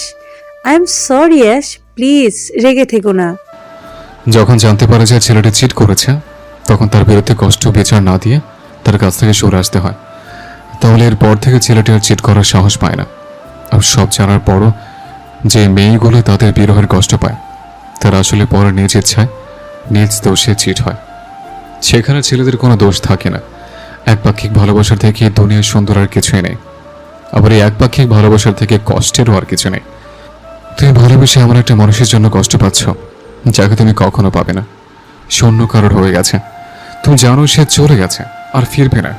তার জন্য কষ্ট পাওয়া কোনো বোকামের থেকে কম নয়। বলি হিয়া বা কারোর কথা শোনার প্রয়োজন বোধ না করে বেরিয়ে গেল আয়াস। সেই যাওয়ার পানে হিয়া করুণ চোখে তাকালো। আয়াসের কথা রিনভি রুয়াস কিছু বুঝলো না। ওরা কাল রাতের অর্ধেক ঘটনা জানে, বাকি অর্ধেক আয়াস ওদের বলেনি। হিয়ার কথাগুলো খুব খারাপ লাগলো। আয়াস সত্যি বলেছে বলেই হয়তো এত কষ্ট হচ্ছে। ঋষভ এগিয়ে বলল, ও রাগ করেছে তাই এমন বলছে। আর তুই ওই ছেলেটার জন্য আর কষ্ট পাস না, যে তোর কখনো ছিলই না। তার বিরহে এভাবে কষ্ট পাওয়া সহজে না। বলে ঋষভ ওকে করে নিয়ে নিল। গাড়ির দিকে এগিয়ে গেল সবাই। হিয়াকে ঋষভ বসিয়েও আগে যে বসলো, গাড়িতে কেউ কোনো কথা বলল না। হিয়া বাইরে তাকিয়ে মনে মনে বলল, একটা দীর্ঘশ্বাস ফেলে হিয়া বলল, আমি আমার সবটা দিয়ে তোমাকে ভালোবেসেছিলাম ঋদ্ধ, কিন্তু হায় আফসোস, তুমি আমার সেই ভালোবাসা দেখলে না তোমার প্রতি আমার এক আকাশ পরিমাণ মুগ্ধতা। এক এক করে গাড়ির সবার দিকে তাকিয়ে আবার বাইরে তাকিয়ে মনে মনে বলল, ঋদ্ধ, আমি তোমাকে ভুলে যাচ্ছি। এর সে দুঃসংবাদ দুনিয়াতে আর নেই। আমি জানি আমার না ফেরাতে তোমার কিছু যায় আসে না, আমারই কিছু হয়তো হবে না। সত্যিকারের ভালোবাসার দাম এই পৃথিবীতে কখনোই দিতে পারিনি। আজ এই মুহূর্তে আমি হিয়া ভুলে গেলাম তোমাকে। তুমি নামক কোনো ঋদ্ধ আমার জীবনে ছিল, আমি ভুলে গেলাম। আমি বেছে নিলাম নিজের খুশি। অনেক তো কাঁদলাম অন্যের জন্য, এবার থেকে না হয় নিজের জন্যই কাঁদবো, তবু অন্যের জন্য কাঁদবো না, কথা দিলাম। আজ প্রায় 1.5 মাস হলো আয়াস লস অ্যাঞ্জেলস ছেড়ে নিউ ইয়র্ক গেছে। ওখানে ওদের রেস্টুরেন্ট ওপেন করেছে। হিয়ার সাথে এই 1.5 মাসে আয়াস একবারও যোগাযোগ করেনি। কেন জানি হিয়ার খুব কষ্ট লাগছে আয়াস যোগাযোগ না করায়। খুব খারাপ লাগছে। সব সময় প্রায়োরিটিতে থাকায় হঠাৎ এমন করছে বলে হয়তো খারাপ লাগছে। অনেকবার কল করে সেদিন এই জন্য ক্ষমা চেয়েছে, কিন্তু আয়াস কথা বলেনি। এত কিসের রাগ ওর? রেডি হয়ে হিয়া সবেমাত্র বেরিয়েছে, উদ্দেশ্য ভার্সিটি যাবে। রিনভির ভার্সিটিতেও ট্রান্সফার হয়েছে। নিচে নামতেই হিমা মেয়েকে থামিয়ে বলেন, হিয়া কোথায় যাচ্ছ এখন? আর একটু পরে বের হব। এখন কোথাও যাচ্ছ? মায়ের কথা হিয়া বুঝতে পারল না। হিমাকে বলল, কোথাও বের হবে মা? হিমা মেয়ের কথায় অবাক হয়ে বললেন, তুমি জানো না? না তো। হিয়াও অবাক হয়ে বলল। হিমা মেয়ের কাছে যে বললে, আমরা তো নিউ ইয়র্ক যাব। তোমার আরিশ আঙ্কেল ইনভাইট করেছে, আজ রাতে অনুষ্ঠান আছে। ও। হিয়া ছোট করে উত্তর দিল। হিমা মেয়ের মাথায় হাত দিয়ে বলল, আয়াস আমাকে বলেছিল জানিয়ে দেবে তোমাকে, হয়তো বলতে ভুলে গেছে। এবার অনেক খারাপ লাগছে হিয়ার। মুখ ফুরিয়ে উপরে চলে গেল। হিমা মেয়ের যাওয়ার পানে চেয়ে হাসলেন। বহুতল ভবনের 15 তলার একটি অ্যাপার্টমেন্ট আছে আয়াস। নিউ ইয়র্কে থাকার সুবাদে এই অ্যাপার্টমেন্ট কেনা হয়েছে। ধূসর রঙের বিছানায় শুয়ে আছে আয়াস, হাতে মোবাইল ফোন। ফোনের হোম স্ক্রিনে জলজল করছে হিয়ার হাস্যজ্জ্বল একটি ছবি। সেদিকে এক দৃষ্টিতে তাকিয়ে আয়াস বলল, ফায়ারফ্লাই, শুনলাম তুমি নাকি আমায় মিস করছো, সত্যি নাকি? বলে বেড থেকে নেমে আসলো আয়াস। বেডে ফোন রেখে বারান্দায় গেল। মেঘজমা আকাশ পানে তাকিয়ে বলল, মাত্র তো 1.5 মাস, আমি যে তোমাকে 6 বছর মিস করেছি। ভাবিনি তুমি আমার তাকদিরে আবার ফিরবে, কিন্তু এই তাকদির যখন তোমাকে আবার আমায় ফিরিয়ে দিয়েছে, তখন আমি আর ছাড়বো না তোমায়। সবে তো মাত্র শুরু, এখন অনেক মিস করা বাকি তোমার। বলেছিলাম আমি জ্বালাটা সহ্য করতে পারবে না। বলেই গুনগুনিয়ে গান শুরু করলো নিজের ভারী কণ্ঠে। ফিরলে আয়া দিল मजबूर क्या कीजिए, रास न आया, रहन दूर क्या कीजिए, दिल कह रहा उसे मुकम्मल कर भी आओ, वो जो अधूरी सी बात बाकी है, वो जो अधूरी सी याद बाकी है, वो जो अधूरी सी बात बाकी है। এয়ারপোর্টে দাঁড়িয়ে আছে হিয়ারা। রুইয়াস আর ওর বাবা মা আগেই চলে গেছে। অনুষ্ঠানের কাজ তাদের দেখতে হবে বিধায় আরো 5 দিন আগে নিউ ইয়র্ক গেছে ওরা। হিয়ার ঋষাবের পাশে হাঁটছে, রিনভিউর মায়ের পাশে। আচমকা হিয়ার ফোন বেজে উঠলো। নাম্বার দেখে ভ্রু কুচকে তাকালো। এটা তো বাংলাদেশি নাম্বার। কে কল দিবে ভাবতেই হিয়ার মুখে হাসি ফুটে উঠলো। মেজো মা হয়তো ফোন দিয়েছে ভেবেই কল রিসিভ করলো হিয়া। কিছু বলার আগে ও পাশ থেকে বলে উঠলো কেউ, আমাদের মাফ করে দাও হিয়া, মাফ করে দাও। দীর্ঘ 6.5 মাস পরে এই কণ্ঠ শুনে কিছুক্ষণের জন্য হার্টবিট মিস হয়ে গেল হিয়ার। ছেড়ে যাওনি তুমি আমাকে, ভেঙে চুরমার করে দিয়ে গেছো তুমি। আমি কখনো তোমাকে ক্ষমা করব না। ধোকা দিয়েছো তোমরা আমাকে, ক্ষমা করব না আমি কখনো তোমাদের। দম বন্ধ হয়ে যাওয়ার মতো অবস্থা করেছো আমার। তোমরা না দেখলেও ওপর আল্লাহ দেখেছি কি ভয়ঙ্কর দিন রাত পার করেছি আমি। ধ্বংস হও তোমরা। যেই সুখ খুঁজতে আমাকে ধোকা দিয়েছো তোমরা, সেই সুখ যেন আল্লাহ তোমাদের নসিবে না রাখে। হিয়ার বলা কঠিন কণ্ঠে ঋদ্ধর হৃদয়ে ঝড় উঠল। এতটা কঠিন ভাবে ও শুরুতে বলেনি। ঋষভ এসে ফোন কেড়ে নিল হিয়ার হাত থেকে। রাগে চেঁচিয়ে বলল, ব্লাডিবি, তোর সাহস হয় কি করে ওকে কল দেওয়ার? একটুও ভয় নেই? কি কারণে ফোন দিয়েছিস? ও ভালো আছে, শান্তিতে আছে, সুখ লাগছে না? না বউকেও চাস আবার হিয়াকেও চাস, লজ্জা লাগে না তোর? করায় সবাই তাকিয়ে আছে ওর দিকে। হিয়া কঠিন হয়ে দাঁড়িয়ে আছে। কতটা নিকৃষ্ট না হলে আবারও ফোন দেয়। রাশেদ হিমা এসে জিজ্ঞাসা করতেই ঋষভ গালি দিয়ে বলল ঋদ্ধ কল করেছে। রাশেদ সাথে সাথে ফোন নিয়ে হুঙ্কার ছেড়ে বললে, এ বেয়াদব, সাহস কি করে হয় তোর? আমার মেয়েকে আবার ফোন কেন করেছিস? কেন? আর একবার আমার মেয়ের সাথে যোগাযোগ করার চেষ্টা যদি তুই করিস, আল্লাহর কসম তোর বাচ্চা জন্মানোর আগেই এতিম হবে। বলেই ফোন কেটে দিলেন তিনি। সাথে সাথে আবার রশিদের ফোনে কল করলেন তিনি। এতদিন পর ভাইয়ের কল পেয়ে খুশিতে কিছু বলার আগেই রাশেদ চেঁচিয়ে বললেন, নিজের ছেলেকে সাবধান করো রশিদ, খবরদার যেন আমার মেয়ের সাথে কথা না বলে, যোগাযোগ না করে। জানে মেরে ফেলবো, খুন করব আমি তোমার সন্তানদের। দূরে থাকতে বলো আমার মেয়েদের থেকে। বলেই ফোন কেটে দিলেন রাশেদ। রাগে তার সর্বাঙ্গ জ্বলছে। হারুন মাহমুদ এসে শান্ত হতে বললেন। রাশেদ আরো রেগে বলল, বাবা আপনি বুঝতে পারছেন আমার মেয়ের জীবন নষ্ট করে আবার কেন যোগাযোগ করতেছে ও? কি কারণ? এই 6.5 মাস কোথায় ছিল? রাতের শহরটা যেন এক অদ্ভুত মায়াজাল। অগণিত আকাশচুম্বী ভবনের ভিড়ে নিউ ইয়র্ক যেন নিদ্রাহীন নগরী।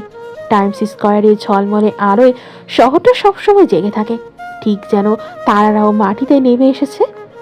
সেন্ট্রাল পার্কের নিস্তব্ধ সবুজের মাঝেও যেন কোলাহলের ছায়া লুকিয়ে থাকে। মানুষ এখানে ছুটে চলে অনবরত, কেউ স্বপ্নের খোঁজে, কেউ জীবনের হিসেব মেলাতে। সাবওয়ের ভিড় থেকে শুরু করে ব্রুকলিন ব্রিজের বাতাস, প্রতিটি কোণায় নিউ ইয়র্ক যেন এক রঙিন ক্যানভাস, যেখানে সবার গল্প একসাথে মিশে যায়। এই শহরকে বলে সিটি অফ ড্রিমস, যেখানে হাজারো মানুষ প্রতিদিন নতুন স্বপ্ন বনে, আর রাত নামলেই স্বপ্নগুলো মিশে যায় আলো আধারের কোলাজে। মুনলিট উইসপার্স এর খুব বড় একটা ব্রাঞ্চ ওপেন করেছে নিউ ইয়র্কে।